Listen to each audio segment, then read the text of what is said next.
Fatty ലിവറും liver സിറോസിസും liver ക്യാൻസറും ഒക്കെ കൂടി വരുന്നു. എന്താണ് ഇതിന് കാരണം? കരൾ രോഗം മൂലം മുഖവും ശരീരവും കറക്കുന്നതും, രോഗം മൂർച്ഛിച്ച് വയറിൽ നീര് കെട്ടുന്നതും, രക്തം ഛർദ്ദിക്കുന്നതും, കരൾ മാറ്റിവെക്കേണ്ട അവസ്ഥയിൽ എത്തുന്നതും പെട്ടെന്നല്ല, മറിച്ച് ഫാറ്റി ലിവറിലും കരൾ വീക്കത്തിലും തുടങ്ങി വർഷങ്ങൾക്ക് ശേഷമാണ് സിറോസിസിലും ക്യാൻസറിലും ഒക്കെ എത്തുന്നത്. ആധുനിക പരിശോധനകളിലൂടെ കരൾ രോഗങ്ങൾ തുടക്കത്തിൽ കണ്ടെത്താനാകും. ഒട്ടുമിക്കവരിലെയും രോഗകാരണം കണ്ടെത്തി പരിഹരിക്കാനും കഴിയുന്നതേ ഉള്ളൂ. അതായത് വേണ്ട മുൻകരുതലുകൾ എടുത്താൽ ലിവർ ഫെയിലിയർ മൂലമുള്ള അസ്വസ്ഥതകളും കരൾ മാറ്റിവെക്കലും കരൾ രോഗം മൂലമുള്ള അകാല മരണങ്ങളും ഒക്കെ ഒഴിവാക്കാനാകുന്നതേ ഉള്ളൂ. പണ്ട് അമിത മദ്യപാനികളിലാണ് ഫാറ്റി ലിവറും ലിവർ സിറോസിസും ക്യാൻസറും ഒക്കെ കണ്ടിരുന്നതെങ്കിലും ഇന്ന് മദ്യം തൊടുക പോലും ചെയ്യാത്തവരിലും ചെറുപ്രായക്കാർക്കിടയിൽ പോലും കരൾ രോഗങ്ങൾ സാധാരണമായിരിക്കുന്നു. കുട്ടികൾക്ക് പോലും വയറിന്റെ സ്കാൻ പരിശോധന നടത്തിയാൽ ഫാറ്റി ലിവർ കാണുന്നത് ഇന്ന് വളരെ സാധാരണമാണ്. എന്താണ് ഇതിന് കാരണം? കരളിനെ സംരക്ഷിക്കാൻ എന്താണ് ചെയ്യേണ്ടത്? ഒരു ഹെൽത്ത് ടിപ്പ് തരിക എന്നതിനുപരി ഈ രോഗത്തിന്റെ കാരണങ്ങളെയും രോഗം നേരത്തെ കണ്ടെത്താനുള്ള മാർഗങ്ങളെയും രോഗം ശരീരത്തെ എത്രമാത്രം ബാധിച്ചു എന്ന് മനസ്സിലാക്കാനുള്ള പരിശോധനാ രീതികളെയും മോഡേൺ മെഡിസിനിൽ ലഭ്യമായ ചികിത്സാ രീതികളെയും അവയുടെ ഗുണദോഷങ്ങളെയും പരിമിതികളെയും കുറിച്ച് അറിവ് നൽകുകയും ഒപ്പം തന്നെ ജീവിതശൈലിയുമായി ഈ രോഗങ്ങൾക്കുള്ള ബന്ധവും ജീവിതശൈലി ക്രമപ്പെടുത്തുന്നതിലൂടെ രോഗപ്രതിരോധവും രോഗമുക്തിയും എങ്ങനെ സാധ്യമാക്കാം എന്നും മനസ്സിലാക്കാൻ സഹായിക്കുക എന്നതാണ് ഇതിലൂടെ ലക്ഷ്യമിടുന്നത്. അതിനാൽ വീഡിയോ കുറച്ച് നീണ്ടുപോകാം. കൂടുതലായി ഈ രോഗത്തെയും അത് എങ്ങനെയാണ് ആരോഗ്യത്തെ പ്രതികൂലമായി ബാധിക്കുന്നത് എന്നറിയാനും മനസ്സിലാക്കി അതിൽ നിന്ന് മോചനം നേടാനും ആഗ്രഹിക്കുന്നവർക്ക് വേണ്ടിയാണിത്. മരുന്ന് കഴിച്ചുകൊണ്ടിരിക്കുന്ന രോഗികൾ പരിശോധനകൾ നടത്തി ഡോക്ടറുടെ നിർദ്ദേശപ്രകാരം മാത്രമേ മരുന്നുകൾ കുറയ്ക്കുകയോ നിർത്തുകയോ ചെയ്യാവൂ എന്ന കാര്യം പ്രത്യേകം ഓർമ്മിക്കണം. കരളിനെ ഹെൽത്തി ആയിട്ട് സംരക്ഷിക്കാനും അല്ലെ കരൾ രോഗം ഉണ്ടെങ്കിൽ അതിൽ നിന്ന് മാറണമെന്നുള്ളവരും ബേസിക്കലി നമ്മൾ കരളിനെ കുറിച്ച് ആദ്യമായിട്ട് നമ്മളൊന്ന് അറിയണം.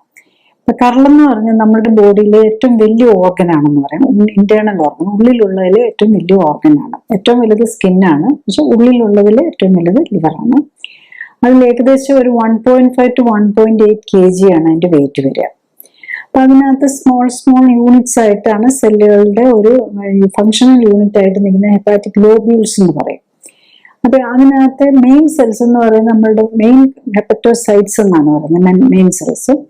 അത് കൂടാതെ നമ്മുടെ അതിൽ തന്നെ ഒരു സ്പെഷ്യലൈസ്ഡ് സെൽസ് ഉണ്ട്, പ്രത്യേകിച്ച് അതൊരു ഇമ്മ്യൂണിറ്റി ആയിട്ട് ബന്ധപ്പെട്ട്, അതായത് ലിവറിലെത്തുന്ന ടോക്സിനെയൊക്കെ നശിപ്പിക്കാനായിട്ട് ഏറ്റവും ഹെൽപ്പ് ചെയ്യുന്ന ഒരു ടൈപ്പ് സെല്ലുണ്ട്, കുഫർ സെൽസ് എന്ന് പറയും.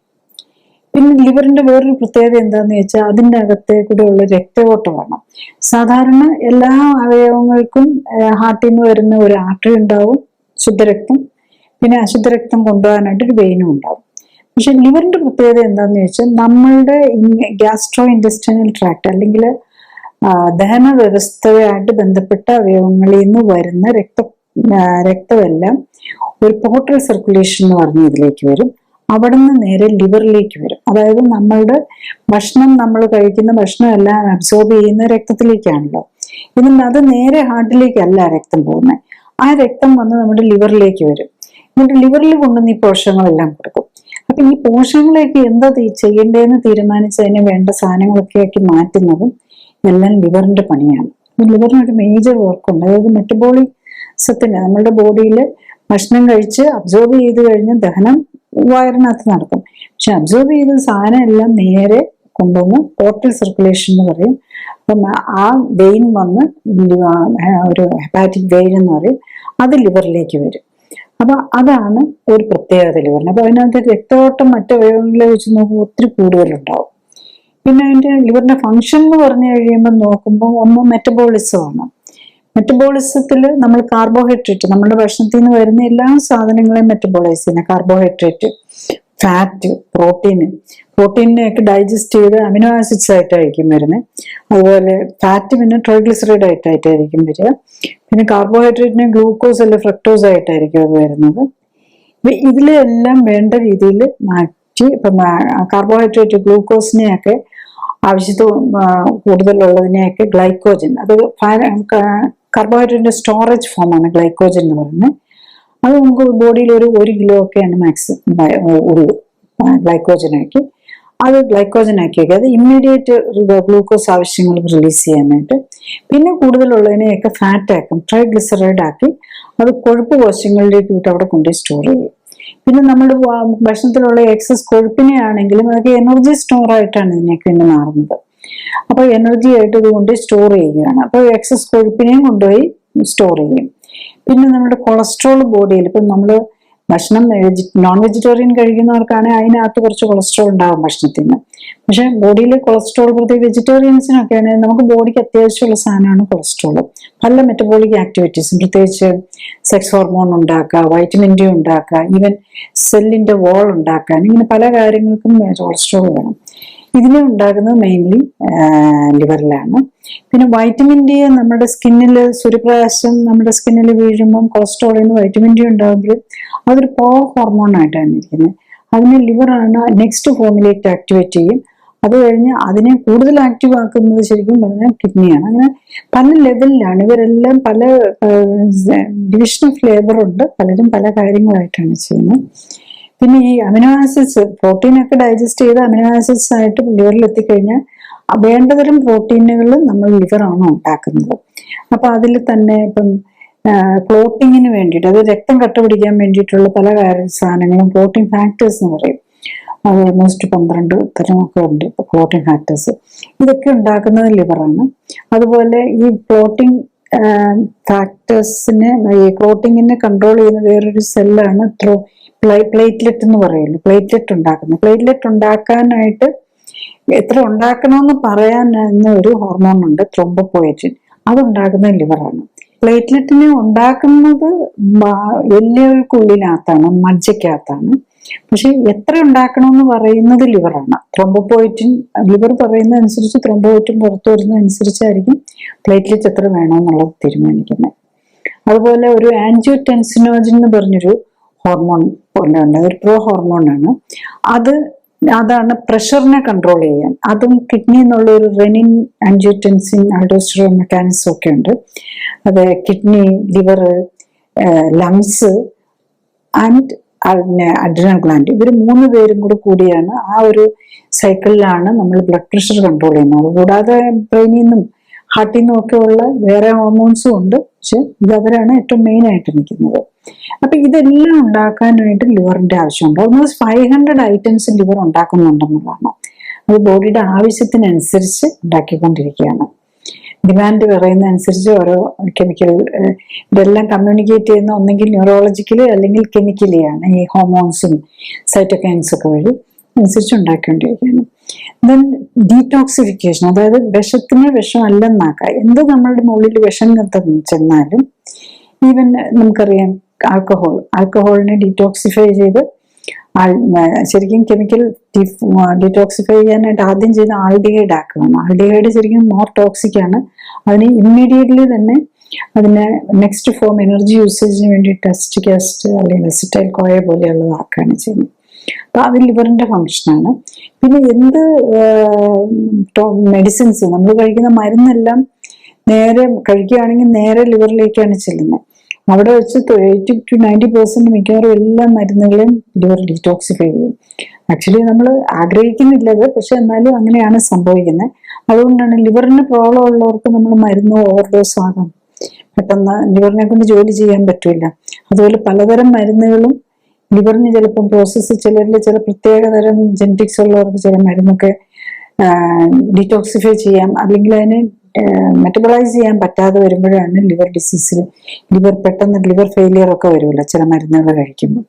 അപ്പം മരുന്നുകൾ ആണ് ഡീടോക്സിഫൈൻ്റെ വേറൊരു കാര്യം. പിന്നെ നമ്മളുടെ ഫുഡിൽ കൂടെയും കോസ്മെറ്റിക്സ് കൂടെ എല്ലാം വരുന്ന ടോക്സിനെ ഡീടോക്സിഫൈ ചെയ്യാനൊരു മെയിൻ ഫംഗ്ഷനുണ്ട്. പിന്നെ ഡൈജഷൻ, അതായത് നമ്മൾ ലിവർ ഡൈജസ്റ്റ് ചെയ്ത് വരുന്നത് ന്യൂട്രിയൻ്റ് എല്ലാം അവിടെ വരുന്നത് തന്നെ ഡൈജസ്റ്റിനെ സഹായിക്കാനും ലിവർ വേണം. അതിനൊരു ബൈൽ എന്ന് പറഞ്ഞൊരു ലിക്വിഡ് ഉണ്ടാക്കും. അതിനെയാണ് ഈ ഗോൾ ബ്ലാഡറിൽ സ്റ്റോർ ചെയ്ത് വെക്കുന്നത്. അപ്പൊ ബൈലിന്റെ ആ കൺസിസ്റ്റൻസി ഒക്കെ തെറ്റുമ്പോഴാണ് അതിനകത്ത് സ്റ്റോൺ വരികയും ഗോൾ ബ്ലാഡറി പോളിപ്പിലേക്കും ഒക്കെ പോകുന്നത്. ആക്ച്വലി ലിവർ ഡിസീസുമായിട്ട് വളരെ ക്ലോസ്ലി കണക്റ്റഡ് ആണ് ഗോൾ ബ്ലാഡർ. അപ്പൊ ഗോൾ ബ്ലാഡറിൽ ഒരു സ്റ്റോൺ ഉണ്ടെങ്കിൽ നമ്മൾ മനസ്സിലാക്കണം ലിവറിൽ പ്രോബ്ലം ഉണ്ടെന്ന്. മിക്കവാറും ഗോൾ ബ്ലാഡർ സ്റ്റോൺ ഉള്ളവർക്കൊക്കെ ഒരു ഫാറ്റി ലിവറോ അല്ലെങ്കിൽ ലിവർ ഫൈബ്രോസിസോ പോലെയുള്ള പ്രോബ്ലംസും ഉണ്ടാകും. കാരണം ആ ബൈൽ ഉണ്ടാക്കുന്നത് ശരിയാകുന്നില്ല. അതുകൊണ്ടാണ് ഗോൾ ബ്ലാഡറിന് അസുഖം വരുന്നത്.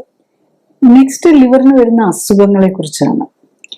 നമ്മൾ ലിവറിന് പെട്ടെന്ന് വരുന്ന അസുഖങ്ങളുണ്ട്. ഇത് യൂഷ്വലി ഇൻഫെക്ഷൻ ആയിരിക്കും. നമുക്ക് ഇവിടെയാണ് നമ്മുടെ നാട്ടിലറിയാം ഏറ്റവും കൂടുതൽ വരുന്ന ഹെപ്പറ്റൈറ്റിസ് എ ആണ് ഏറ്റവും കൂടുതൽ വരാറുള്ളത്. പിന്നെ ബിയും സിയും അങ്ങനെയൊക്കെ ഉണ്ട്. ഈ ബിയും സിയും ഒക്കെ യൂഷ്വലി ക്രോണിക് ആയിട്ടാണ് വരുന്നത്.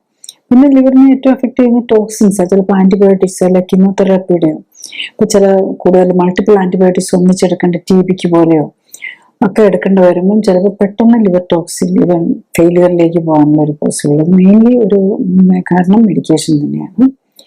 പിന്നെ ഈ ന്യൂട്രീഷണൽ ഡെഫിഷ്യൻസി, പ്രത്യേകിച്ചും പലരും ഈ വെയിറ്റ് കുറയ്ക്കാനൊക്കെ ആയിട്ട് ഇങ്ങനെ ഭയങ്കര സ്ട്രിക്റ്റ് ഡയറ്ററി കൺട്രോൾ ഒക്കെ ചെയ്യുമ്പോൾ ന്യൂട്രീഷൻസ് കുറഞ്ഞു പോകും. അപ്പൊ അവര് കഴിക്കുന്നത് കുറയും. അതിൻ്റെ അടുത്ത് ബേസിക് എലമെന്റ് നമുക്ക് ഫുഡ് കൺട്രോൾ ചെയ്ത് വെയിറ്റ് കുറയ്ക്കാൻ നോക്കുമ്പോൾ ആ കാർബോഹൈഡ്രേറ്റും ഫാറ്റും മാത്രമേ കുറയ്ക്കാൻ പാടുള്ളൂ. ഫാറ്റ് തന്നെ സാച്ചുറേറ്റഡ് ഫാറ്റും omega-3 omega-6 ഒക്കെ പ്രത്യേകിച്ച് വേണം. അപ്പൊ ഇതൊക്കെ കിട്ടാതെ വന്നു കഴിഞ്ഞ് കഴിഞ്ഞാൽ ലിവറിന് അസുഖം വരും. പ്രത്യേകിച്ച് ഒരു കോളിൻ എന്ന് പറഞ്ഞൊരു എൻസൈം, ഒരു വൈറ്റമിൻ ഉണ്ട്, അതിന് ലിവറിന് അത്യാവശ്യമാണ്.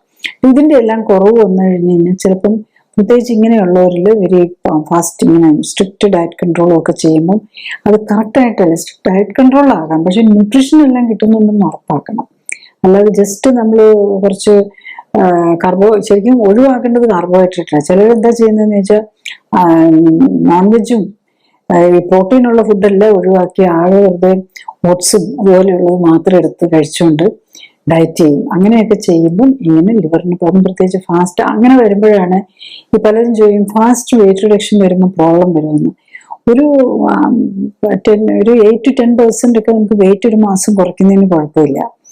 പക്ഷെ വൈറ്റമിൻസും മിനറൽസും വേണ്ട ന്യൂട്രിയൻസും പ്രോട്ടീനും എല്ലാം വേണ്ടത്രയും ഈ കൺട്രോൾഡ് ഫുഡിൽ ഉണ്ടാകുന്ന ഉറപ്പാക്കണം. അതാണ് വേണ്ടത്. അങ്ങനെ ചെയ്തുകൊണ്ടേ നമ്മൾ ഡയറ്റ് ചെയ്യാൻ പാടുള്ളൂ. നെക്സ്റ്റ് പതുക്കെ വരുന്ന അല്ലെങ്കിൽ ക്രോണിക് ലിവർ പ്രോബ്ലംസ് ആണ്. അതിൽ ഏറ്റവും പ്രധാനം നമുക്കറിയാം ആൽക്കഹോളിക് ഫാറ്റി ലിവർ ഡിസീസ് എന്നുള്ളതാണ്. അതുപോലെ തന്നെ നോൺ ആൽക്കഹോളിക് ഫാറ്റി ലിവർ ഡിസീസും ഉണ്ട്. ഈ ആൽക്കഹോളിക് ഫാറ്റി ലിവർ ഡിസീസ് ആൽക്കഹോളാണ് പ്രോബ്ലം ഉണ്ടാക്കുന്നത്.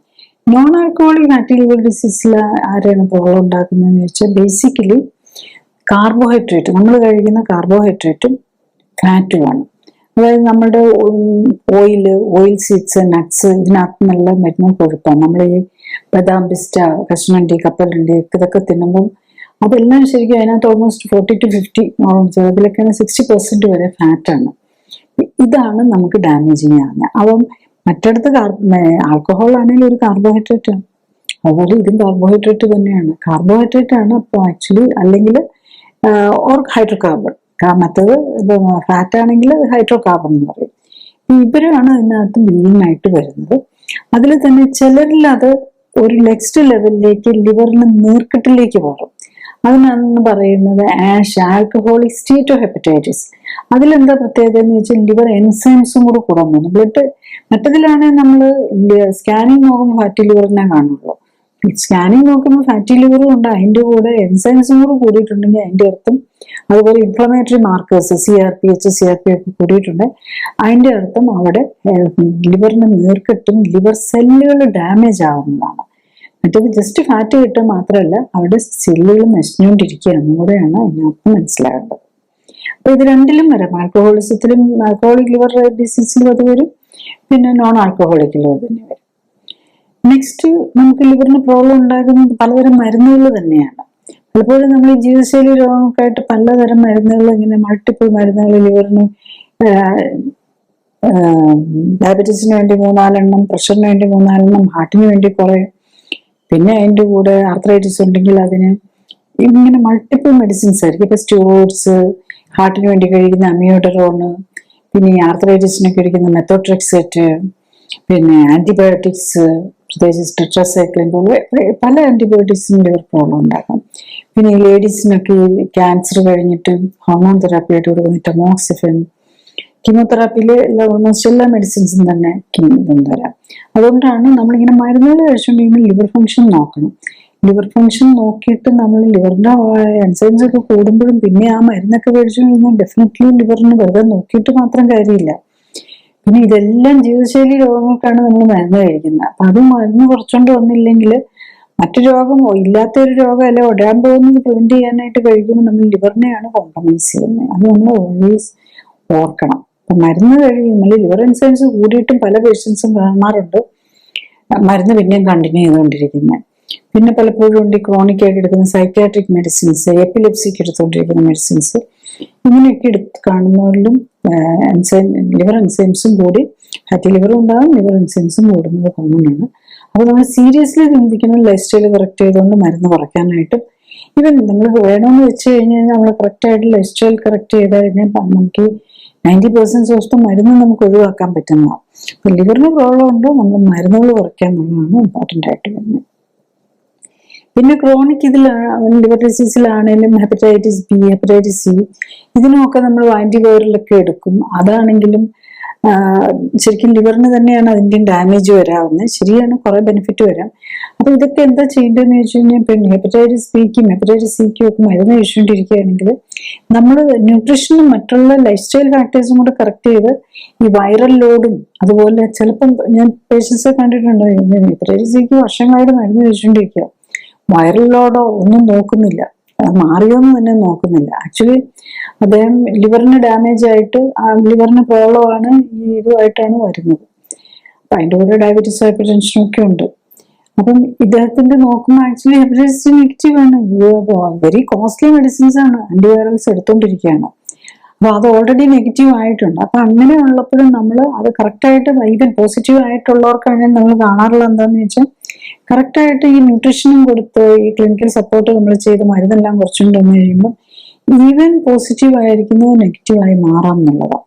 അപ്പൊ അതും കൂടെ നമ്മൾ നോക്കുക. നമ്മൾ ലിവറിനെ പ്രൊട്ടക്ട് ചെയ്യാൻ ഈവൻ ആന്റിവൈറൽ മെഡിസിൻസ് പോലും കഴിച്ചുകൊണ്ട് ലോങ് ടൈമിൽ ഇരിക്കുന്ന അത് അതിൻ്റെതായുള്ള സൈഡ് എഫക്റ്റുകൾ വരാം. നെക്സ്റ്റ് ഉള്ളത് ഓട്ടോഇമ്യൂൺ ഡിസീസാണ്. അതിൽ നമുക്കൊരു ഫാമിലിയിൽ ടെൻഡൻസി ഉണ്ട്, പലപ്പോഴും പലരും ഉണ്ടല്ലോ, ചില ഫാമിലിയിലൊക്കെ ഉണ്ട്.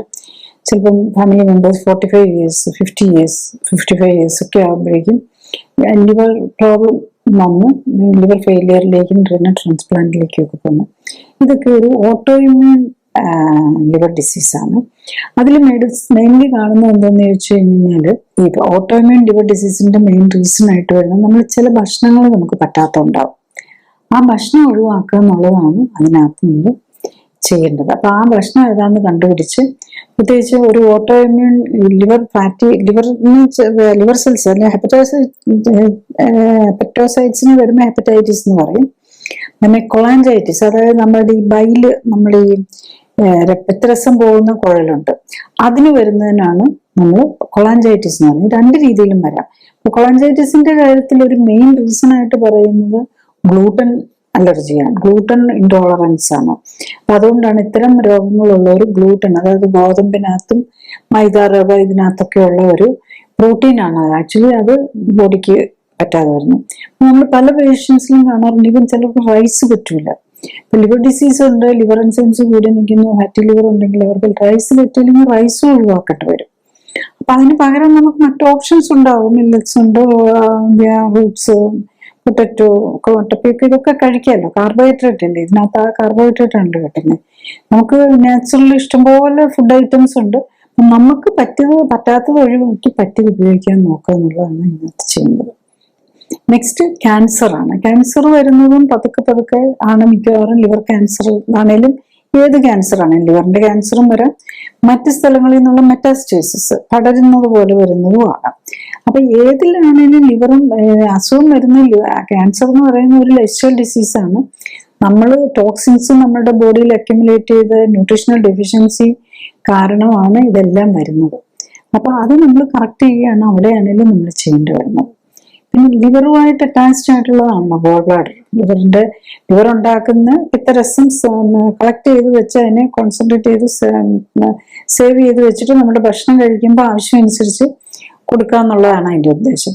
അപ്പൊ അതിൽ നമ്മൾ സ്റ്റോണ്, പോളിപ്പ് ഒക്കെ ക്യാൻസർ വരുന്നതും ശരിക്കും ലിവർ ഡിസീസുമായിട്ട്, ലിവർ ഉണ്ടാക്കുന്ന ബൈല് പ്രോപ്പർ ക്വാളിറ്റി വരുന്നില്ല. അതുകൊണ്ടാണ് ഈ ഇതിന് അസുഖം വരുന്നത്, ശരിക്കും ഗോൾ ബ്ലാഡറിന് അസുഖം വരുന്നത്. നെക്സ്റ്റ് നമ്മൾ ചില ഡയബറ്റിക് പേഷ്യൻസ് ഒക്കെ പലപ്പോഴും പാൻക്രിയാസിന്റെ അസുഖമുണ്ട്, ഡയബറ്റീസ്. അവർക്ക് പാൻക്രിയാറ്റൈറ്റിസ് ഉണ്ടാവും. അപ്പൊ ഈ പാൻക്രിയാറ്റൈറ്റിസ് ഉള്ളവർക്കും ലിവറും ആയിട്ടുള്ള അസുഖങ്ങൾ വരാനും, അതുപോലെ ഏത് GIT കുടല് സംബന്ധമായ ആമാശയ സംബന്ധമായ രോഗങ്ങളുള്ളവർക്കൊക്കെ നമ്മളുടെ ലിവറിനെ ബാധിക്കാം എന്നുള്ളതാണ്. അപ്പൊ അതില് നമുക്കറിയാം, നമ്മൾ സ്കിന്നിൽ ഇപ്പൊ എന്തെങ്കിലും ഒരു മുറിവ് വന്നു കഴിഞ്ഞാൽ അണുക്കൾ ഉള്ളിലേക്ക് വരാമല്ലോ. ഒരു മുറിവോ അല്ലെങ്കിൽ അൾസറോ ഒക്കെ വന്നു കഴിഞ്ഞാൽ അത് പഴുക്കുന്ന പോലെ വരാമല്ലോ.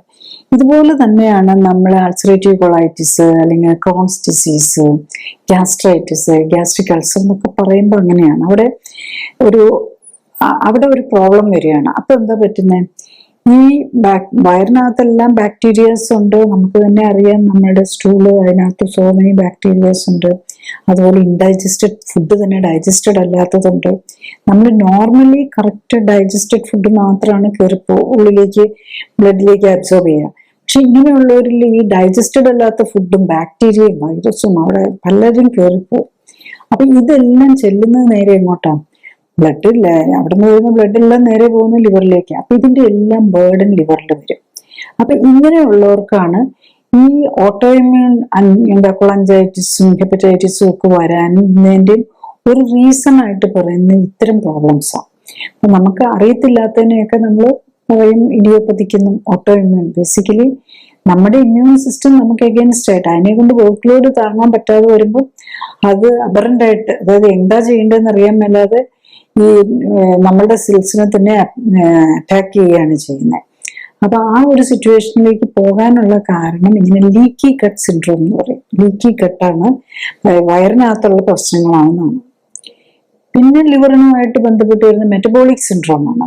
മെറ്റബോളിക് സിൻഡ്രോം എന്ന് പറയുമ്പോൾ നമുക്കറിയാം, നമ്മൾ ഏറ്റവും കൂടുതൽ കാണുന്ന ഡയബറ്റീസ്, ഹൈപ്പർ ടെൻഷൻ, ഡൈസ്ലിപ്പിഡീമിയ, ഒബേസിറ്റി, അതായത് അമിതവണ്ണം, ഇതെല്ലാം കൂടെ കൂടിയായിരിക്കും.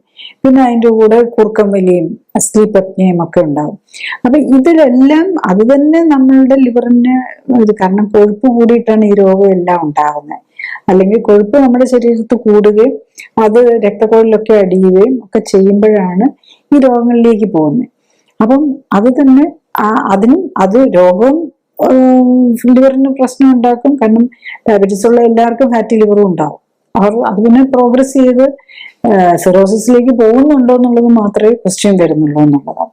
അതുപോലെ മിക്കവാറും ഹൈപ്പർ ടെൻസീവ് പേഷ്യൻസ്, കാരണം അവർക്ക് ആദ്യം ഇല്ലെങ്കിലും അത് പിന്നെ വരും. കാരണം അവർ മരുന്ന് കണ്ടിന്യൂസ് ആയിട്ട് കഴിക്കാൻ തുടങ്ങുമ്പോൾ അതിന് ലിവറിനെ ടോക്സിക് ആണ്, ലിവറിന്റെ വർക്ക് ലോഡ് കൂടും. അപ്പൊ നാച്ചുറലി അത് ലിവറിനെ ഡാമേജ് ചെയ്യും. പിന്നെ പലപ്പോഴും ന്യൂട്രീഷണൽ ഡെഫിഷ്യൻസി, പലതരം വൈറ്റമിൻസും ഒക്കെ വേണം. പ്രത്യേകിച്ച് ഒരു കോളിൻ എന്ന് പറഞ്ഞൊരു വൈറ്റമിൻ ഉണ്ട്. അത് ലിവറിന്റെ ഫങ്ഷനിങ്ങിന് വെരി ഇമ്പോർട്ടൻ്റ് ആണ്. കാരണം ഒത്തിരി മെറ്റബോളിക് ആക്ടിവിറ്റീസ് വരുന്നതാണ് അവിടെ. അപ്പൊ അതിന്റെ കുറവും ലിവർ പ്രോബ്ലംസിലേക്ക് വരാൻ ഉള്ളതാണ്. നെക്സ്റ്റ് ടോക്സിൻസ് ആണ്. നമ്മൾ മരുന്നുകൾ ശരിക്കും ഒരു ടോക്സിൻ പോലെയാണ്. പിന്നെ നമ്മൾ കഴിക്കുന്ന ഫുഡിൽ കെമിക്കൽസ്, പലതരം കെമിക്കലുകൾ വരുന്നുണ്ടല്ലോ. അതായത് ഫുഡ് അഡിറ്റീവ്സ് ആയിട്ട് കളർ, പ്രിസർവേറ്റീവ്സ്, ടേസ്റ്റ് മേക്കേഴ്സ്, ഇതെല്ലാം നമുക്ക് ലിവറിന് ടോക്സിക് ആയിട്ടാണ് വരുന്നത്. പിന്നെ പലപ്പോഴും ചിലപ്പോൾ ആക്സിഡന്റൽ ആയിട്ട് വരുന്ന ടോക്സിക്, അറിയാതെ എടുത്ത് കുടിക്കുകയൊക്കെ ചെയ്യുന്ന ഇതിലും വരാം. നെക്സ്റ്റ് ഈ മരുന്നുകൾ, നമ്മളല്ലാത്ത അസുഖങ്ങൾക്കായിട്ട് കഴിക്കുന്ന മരുന്നുകളും ലിവറിന്റെ ടോക്സിക് ലോഡ് കൂട്ടുകയാണ് ചെയ്യുന്നത്. ലിവർ അസുഖത്തിന് വേണ്ടി കഴിച്ചാലും ഡയബറ്റീസിന് വേണ്ടി കഴിച്ചു കഴിഞ്ഞാലും പ്രഷറിന് വേണ്ടി കഴിച്ചു കഴിഞ്ഞാലും ഈ മരുന്നെല്ലാം ഫസ്റ്റ് ചെല്ലുന്നത്, ഏറ്റവും കൂടുതൽ അതിൻ്റെ എല്ലാം ഇമ്പാക്ട് വരുന്നത് വയറിന്. അപ്പം വയറിനെ അസ്വസ്ഥമാക്കും, പലപ്പോഴും അൾസർ ഉണ്ടാക്കും. നമുക്കറിയാം ആസ്പിരിൻ അൾസർ ഉണ്ടാക്കും, വയറിന് ഉണ്ടാക്കും. അതുപോലെ തന്നെ നെക്സ്റ്റ് പ്രോബ്ലം ഉണ്ടാക്കുന്നത് ഡയറക്ട്ലി തന്നെ ഇത് നേരെ ലിവറിൽ ചെന്നിട്ട് ലിവർ വേണം ഇതിനെല്ലാം ഡീറ്റോക്സിഫൈ ചെയ്യാൻ. അപ്പോൾ അതിന്റെ വർക്ക് ലോഡ് കൂടും. അതുകൂടാതെ ഈ മരുന്നുകൾ കാരണം വയറിനുണ്ടാകുന്ന അസ്വസ്ഥതകൾ കാരണം അൾസറും ലീക്കി കെട്ടും വന്ന് അതിന്റെ പ്രശ്നങ്ങൾ കൂടെ വരും. നെക്സ്റ്റ് നമ്മൾ ലിവർ ഡിസീസ് എങ്ങനെ ഡയഗ്നോസ് ചെയ്യാന്നുള്ളത്. ബേസിക്കലി ലിവറുടെയും കിഡ്നിയുടെ ഒരു പ്രത്യേകത എന്താണെന്ന് വെച്ചാൽ തീരെ ഫെയിൽ ചെയ്ത് കഴിയുമ്പോഴേ അതൊരു സിംറ്റംസിലേക്ക് വരുള്ളൂ. അതുകൊണ്ടാണ് പലപ്പോഴും ലിവർ ഡിസീസ് അറിയാതെ പോകുന്നത്. അപ്പം ബേസിക്കലി തുടക്കത്തിൽ പലപ്പോഴും മറ്റുള്ള രോഗങ്ങളൊന്നും വലിയധികം പ്രശ്നങ്ങളൊന്നും ഇല്ലാത്തവരാണ്. ആകെ ഒരു ചെറിയ ക്ഷീണം, പിന്നെ വയറിലൊരു വേദന, പിന്നെ കുറച്ച് കുടവയറുണ്ടാകുക, ഈ ഒബേസിറ്റി, അതായത് പൊണ്ണത്തടിയോ അല്ലെങ്കിൽ കുറച്ച് ഓവർ വെയിറ്റോ ഒക്കെ ഉണ്ടാകത്തേ ഉള്ളൂ ആദ്യം. അപ്പൊ നമ്മളത് ടെസ്റ്റ് ചെയ്ത് നോക്കിയാൽ മാത്രമേ നമുക്കത് കണ്ടുപിടിക്കാൻ പറ്റുള്ളൂ. ഏറ്റവും ഏർലി ആയിട്ട് നമുക്ക് ഫാറ്റി ലിവർ കണ്ടുപിടിക്കണമെങ്കിൽ ഏറ്റവും ലിവർ ഡിസീസ് നോക്കുമ്പോൾ നമ്മൾ ഒരു അൾട്രാസൗണ്ട് സ്കാന്, ഇപ്പൊ സ്കാനിന് അബ്ഡോമിന്റെ സ്കാൻ എടുത്തു കഴിയുമ്പോൾ ലിവറിന്റെ കണ്ടീഷൻ അറിയാം. അതുപോലെ എല്ലാ അബ്ഡോമിൻ ഓർഗന്റെ, കിഡ്നിയുടെയും പാൻക്രിയാസിന്റെയും ഇൻഡസ്ട്രീന്റെയും ഒക്കെ കുറെ കാര്യങ്ങൾ നമുക്ക് അതിനകത്തുനിന്ന് അറിയാൻ പറ്റും. അപ്പൊ അതാണ് ഒരു ടെസ്റ്റ് വരുന്നത്, ഏറ്റവും പ്രധാനം. അൾട്രാസൗണ്ട് സ്കാൻ ആയിട്ട് സിമ്പിൾ ആയിട്ട് ചെയ്യുന്നത്. പിന്നെ ഉള്ളത് ബ്ലഡ് ടെസ്റ്റ് ആണ്. അതിനകത്ത് ലിവർ ഫംഗ്ഷൻ ടെസ്റ്റ് എന്ന് പറഞ്ഞ് അതൊരു ഗ്രൂപ്പ് ഓഫ് ടെസ്റ്റ് ആണ്. ചില ഓരോ ഹോസ്പിറ്റൽ ഓരോ ലാബിന്റെ അനുസരിച്ച് ഒരു 8 മുതൽ 12 ടെസ്റ്റുകളൊക്കെ വരെ വരാറുണ്ട്. അപ്പൊ അത് വെച്ചിട്ട് നമുക്ക് ഈ ലിവറിന്റെ എന്താണ് പ്രോബ്ലം, ഏതാണ് കൂടിയിരിക്കുന്നത്, ഏതാണ് കുറഞ്ഞിരിക്കുന്നത് എന്നൊക്കെ വെച്ച് എനിക്ക് എന്താ പ്രോബ്ലം എന്നുള്ളത് തിരിച്ചറിയാൻ പറ്റും. പിന്നെ ഉള്ള ഒരു ഫൈബ്രോ ടെസ്റ്റ് എന്ന് പറഞ്ഞിട്ടുണ്ട്. അത് നമ്മളിങ്ങനെ chronic disease, fibrosis, fatty liver, ഫൈബ്രോസിസിന്റെ ലെവൽ എത്ര എന്നൊക്കെ അറിയാൻ വേണ്ടിയിട്ട് അത് ബ്ലഡ് ചെയ്യുന്നത്. അതുകൂടാതെ ഒരു ഫൈബ്രോ സ്കാൻ ഉണ്ട്. അത് നമ്മളുടെ ആ ലിവറിന്റെ ഇലാസ്റ്റിസിറ്റി എത്രയുണ്ട്, എത്ര ഡാമേജ് വന്നിട്ടുണ്ടെന്ന് അറിയാൻ ഒരു ഫൈബ്രോ സ്കാൻ ഉണ്ട്. അതുപോലെ ബ്ലഡിൽ ഒരു ഫൈബ്രോ ടെസ്റ്റ് ഉണ്ട്. അപ്പൊ അത് വെച്ച് നമ്മൾ കുറെ കാര്യങ്ങൾ അറിയാൻ പറ്റും. പണ്ടൊക്കെ ആണെങ്കിൽ നമ്മൾ ലിവർ ബയോപ്സി ആയിരുന്നു ഇതിനൊക്കെ വേണ്ടി, ലിവർ ഡിസീസ് അറിയാൻ വേണ്ടിയിട്ട്, പ്രത്യേകിച്ച് സിറോസിസ് ഒക്കെ ഉണ്ടെന്ന്. ഇപ്പൊ നമ്മളിപ്പോ അഡ്വാൻസ് ടെസ്റ്റുകളൊക്കെ വന്നു കഴിഞ്ഞപ്പോൾ നമുക്കിപ്പോ ശരിക്കും ബയോപ്സിയുടെ ആവശ്യമില്ല എന്നുള്ളതാണ്. നമ്മളൊരു ലിവർ പ്രോബ്ലം അറിയാൻ വേണ്ടിയിട്ട് നമ്മൾ ലിവർ ബയോപ്സി ചെയ്യേണ്ട ആവശ്യമില്ല. ഇപ്പൊ ഈ ഫൈബ്രോ ടെസ്റ്റ് ഉണ്ട്, ഫൈബ്രോ സ്കാൻ ഉണ്ട്. പിന്നെ ഈവൻ നമ്മള് ഓട്ടോ ഇമ്മ്യൂൺ ഡിസീസ് ആണോ എന്ന് അറിയാൻ വേണ്ടിയിട്ട് അതിലും ബയോപ്സി വെച്ച് പ്രൂവ് ചെയ്യണമെന്നില്ല. ഇപ്പൊ ഓട്ടോ ഇമ്മ്യൂൺ ആന്റിബോഡീസ് ഉണ്ട്, LKM ആന്റിബോഡി, AT ആന്റിബോഡി, അങ്ങനെ AMA, അങ്ങനെ മൾട്ടിപ്പിൾ പലതരത്തിൽ ഓരോ കാര്യങ്ങൾ തിരിച്ചറിയാൻ വേണ്ടിയിട്ടുണ്ട്. അതുപോലെ ഈവൻ ക്യാൻസർ ആണെങ്കിൽ പോലും നമുക്ക് സ്കാനിൽ നിന്ന് അറിയാം. അൾട്രാസൗണ്ട് സ്കാനിൽ തന്നെ നമുക്ക് എന്തെങ്കിലും ഉണ്ടെങ്കിൽ ഒരു പരിധിവരെ അറിയാൻ പറ്റും. പിന്നെ ഇവൻ സ്കാനിൽ വരുന്നതിന് മുമ്പ് തന്നെ ട്യൂമർ മാർക്കേഴ്സ് ഉണ്ട്. ലിവറിന് സ്പെസിഫിക് ആയിട്ടുള്ള ട്യൂമർ മാർക്കേഴ്സ് ആൽഫ ഫീറ്റോപ്രോട്ടീൻ എന്ന് പറയുന്ന ഒരെണ്ണമുണ്ട്. അതുകൂടാതെ ലിവറിൽ എന്തെങ്കിലും സെക്കൻഡറീസ്, സാധാരണ പലയിടത്തുനിന്നും കുടലിൽ നിന്നൊക്കെ വരുന്ന ക്യാൻസർ ആയിരിക്കും, മണ്ണീന്നോ അല്ലെങ്കിൽ പാൻക്രിയാസിന്നോ എയ്നസിന്നോ അല്ലെങ്കിൽ കോളൻ വൻകുടലിൽ നിന്നൊക്കെ വരുന്ന ക്യാൻസറുകളായിരിക്കാം. അപ്പൊ അതിനും പല മാർക്കേഴ്സും ഉണ്ട്. പിന്നെ ഓവറി, യൂട്രസിൽ നിന്നൊക്കെയാണ് CA-125 ഉണ്ട്. അതുപോലെ CE എന്ന് പറഞ്ഞ ഹോർമോൺ ട്യൂമർ മാർക്കേഴ്സ് ഉണ്ട്. ഇതൊക്കെ ചെക്ക് ചെയ്യുമ്പോൾ നമുക്ക് സ്കാനിൽ കണ്ടുപിടിക്കുന്നതിലും നേരത്തെ തന്നെ കണ്ടുപിടിക്കാൻ പറ്റും എന്നുള്ളതാണ്, ഈവൻ ക്യാൻസർ പോലും. പിന്നെ ബാക്കി ഇപ്പൊ ക്യാൻസറിലേക്കോ മറ്റുള്ള ഇതിലേക്കോ ചെയ്യുകയാണെങ്കിൽ CT സ്കാനർ ഉണ്ട്, MRI ഉണ്ട്. അതിൽ പോലും ഇപ്പം ബയോപ്സിയുടെ ആവശ്യമില്ല എന്നുള്ളത്. പെറ്റ് സ്കാൻ ഉണ്ട്. പെറ്റ് സ്കാൻ വെച്ച് നോക്കുമ്പോൾ നമ്മൾ ഓൾ ബോഡി പെറ്റ് സ്കാൻ എടുത്തു കഴിഞ്ഞാൽ എവിടെയൊക്കെ എന്താണ് ക്യാൻസറിന്റെ നമുക്ക് ഏകദേശം അറിയാൻ പറ്റും. എവിടെയെങ്കിലും സ്പ്രെഡ് ചെയ്തിട്ടുണ്ടോ, വേറെ എവിടെയെങ്കിലും ഉണ്ടെങ്കിൽ ഇപ്പൊ നമുക്കറിയാം പ്രൈമറി ലിവർ ക്യാൻസർ ആണോ, അത് മറ്റുള്ളിടത്തുനിന്ന് വന്നാണ്, ഇതൊക്കെ അറിയാൻ പെറ്റ് സ്കാൻ മതിയാവും. ഇപ്പം ബേസിക്കലി ഡയഗ്നോസിന് പല കാര്യങ്ങൾക്കും നമുക്കിപ്പം ബയോപ്സി പോലും അതുപോലെ ഇൻവേസീവ് പ്രൊസീജിയേഴ്സ് ആവശ്യമില്ല എന്നുള്ളതാണ്. നെക്സ്റ്റ് പിന്നെ ഈ ഒരു ബ്ലോക്ക് ഒക്കെ പോലെ വരുമ്പോഴാണ് MRCP, മാഗ്നറ്റിക് റെസൊണൻസ് കൊളാഞ്ചിയോ പാൻക്രിയാറ്റോഗ്രാഫി, അതുപോലെ ERCP, എൻഡോസ്കോപ്പി റിട്രോഗ്രേഡോ കൊളാഞ്ചിയോ പാൻക്രിയാറ്റോഗ്രാഫി എന്നൊക്കെ പറയുന്നത്. കൊളാഞ്ചിയോ എന്ന് പറഞ്ഞ ബൈൽ ഡക്റ്റിന്റെ കാര്യങ്ങൾ അറിയാനുള്ളതാണ്. അപ്പം അതൊക്കെ നമുക്ക് ഇപ്പൊ അങ്ങനത്തെ അഡ്വാൻസ്ഡ് ടെസ്റ്റുകളും ഒക്കെ ഉണ്ട്. നമുക്കതൊക്കെ ആവശ്യമനുസരിച്ച്, അതൊക്കെ ബ്ലോക്ക് ഉണ്ടെങ്കിലാണ് ഇത്തരം കാര്യങ്ങൾ, അതൊക്കെ കുറച്ച് ഇൻവേസീവും കൂടെയാണ്. അല്ലെങ്കിൽ നമുക്ക് നോൺ ഇൻവേസീവ് ആയിട്ടുള്ള ടെസ്റ്റുകൾ മാത്രം വെച്ച് ഇപ്പൊ നമുക്ക് മിക്കവാറും പ്രത്യേകിച്ച് തുടക്കം തന്നെ നമുക്ക് ഈ കാര്യങ്ങൾ, ക്യാൻസർ പോലും വളരെ വളരെ മുമ്പ് തന്നെ നമുക്ക് ബ്ലഡ് ടെസ്റ്റിൽ കൂടെ തന്നെ കണ്ടുപിടിക്കാൻ പറ്റുന്നതേ ഉള്ളൂ. Next, liver problem, fatty liver ഉണ്ടെങ്കിൽ എന്ത് മരുന്നാണ് കഴിക്കേണ്ടത്? എല്ലാവരും ചോദിക്കുന്ന ഒരു ചോദ്യം, ഫാറ്റി ലിവറിന് എന്ത് മരുന്ന് കഴിക്കാൻ പറ്റുന്നു? ആക്ച്വലി ഫാറ്റി ലിവർ വന്നു കഴിഞ്ഞാൽ നമ്മൾ മരുന്ന് കഴിക്കുകയല്ല, നമ്മുടെ ജീവിതശൈലിയിലെ പ്രോബ്ലം. ഇതൊരു ഫാറ്റി ലിവർ ആണെങ്കിലും ലിവർ സിറോസിസ് ആണെങ്കിലും ഏതാണെങ്കിലും ജീവിതശൈലിയിലെ പ്രോബ്ലം. ആൽക്കഹോൾ കഴിക്കുന്നുണ്ടെങ്കിൽ ആ ആൽക്കഹോളാണ് നമുക്കറിയാം, അതിനെക്കുറിച്ച് പിന്നെ പറയേണ്ട കാര്യമില്ലല്ലോ. പിന്നെ ഉള്ളത് മറ്റേ നോൺ ആൽക്കഹോളിക് ആണെങ്കിലും നമ്മൾ കൂടുതൽ ചോറും ഇങ്ങനെ കാർബോഹൈഡ്രേറ്റും ഫാറ്റും എല്ലാം കഴിക്കുന്നു. അപ്പൊ അങ്ങനെയുള്ളവർക്ക് മിക്കവാറും ഓവർ വെയിറ്റ് ഉണ്ടാവും. ഓവർ വെയിറ്റ് ഇല്ലെങ്കിൽ പോലും ഓവർ ഫാറ്റ് ഉണ്ടാവും. ഓവർ ഫാറ്റ് ഉണ്ടോ എന്ന് അറിയണമെങ്കിൽ നമ്മൾ വയറ് നോക്കിയാൽ മതി. കുടവയറുണ്ടെങ്കിൽ അതിന്റെ അകത്തും ഫാറ്റ് കൂടുതലുണ്ട്. അപ്പൊ അതിന് പ്രൊപ്പോർഷനേറ്റ് ആയിട്ടുള്ള ഫാറ്റ് ലിവറിനകത്തും കിട്ടുന്നുണ്ടെന്ന് കൂട്ടിയാൽ മതി. അപ്പൊ അതാണ് നമ്മൾ മനസ്സിലാക്കേണ്ടത്. അപ്പൊ ട്രീറ്റ്മെന്റ് ശരിക്കും പറഞ്ഞു കഴിഞ്ഞാൽ ഇത് ജീവിതശൈലി രോഗമാണ്, ജീവിതശൈലി കറക്റ്റ് ചെയ്യുകയാണ്. അപ്പൊ നമ്മൾ ഭക്ഷണം കഴിക്കുന്നതിനകത്ത് കളറും പ്രിസർവേറ്റീവ്സും ഒക്കെ ഒഴിവാക്കുക, കാലറി അതായത് കാർബോഹൈഡ്രേറ്റും ഫാറ്റും കുറയ്ക്കുക, നട്ട്സ് അങ്ങനത്തെയൊക്കെ കുറയ്ക്കുക, പിന്നെ എക്സസൈസ് ചെയ്ത് ബോഡിയിൽ അടിഞ്ഞിരിക്കുന്ന ഫാറ്റ് കളയാൻ നോക്കുക. ഇതാണ് നമ്മൾ ബേസിക്കലി ചെയ്യേണ്ടത്. പിന്നെ നമുക്ക് മരുന്നായിട്ട് ആകെ നമുക്ക് എടുക്കാനുള്ളത് ഇപ്പോൾ ഉള്ളതൊരു മെഡിസിൻ ആയിട്ടുള്ള ഒരു യൂറോ ഡിയോക്സിക്കോളിക് ആസിഡ് എന്ന് പറഞ്ഞൊരിത്. അത് മെയിൻലി നമ്മൾ ഈ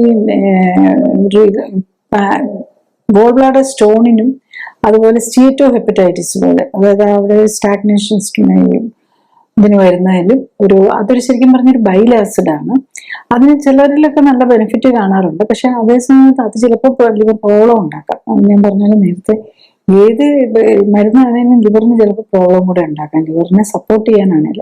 അതൊക്കെ കഴിക്കുകയാണെങ്കിൽ ഒരു ഷോർട്ട് ടൈം കഴിച്ച് ഇമ്മീഡിയറ്റ്ലി തന്നെ ലൈഫ് സ്റ്റൈൽ കറക്റ്റ് ചെയ്താൽ ഇതൊക്കെ മാറുന്നതേ ഉള്ളൂ. വളരെ ഫാസ്റ്റായിട്ട് ഇതെല്ലാം കറക്റ്റ് ചെയ്യാൻ പറ്റും എന്നുള്ളതാണ്.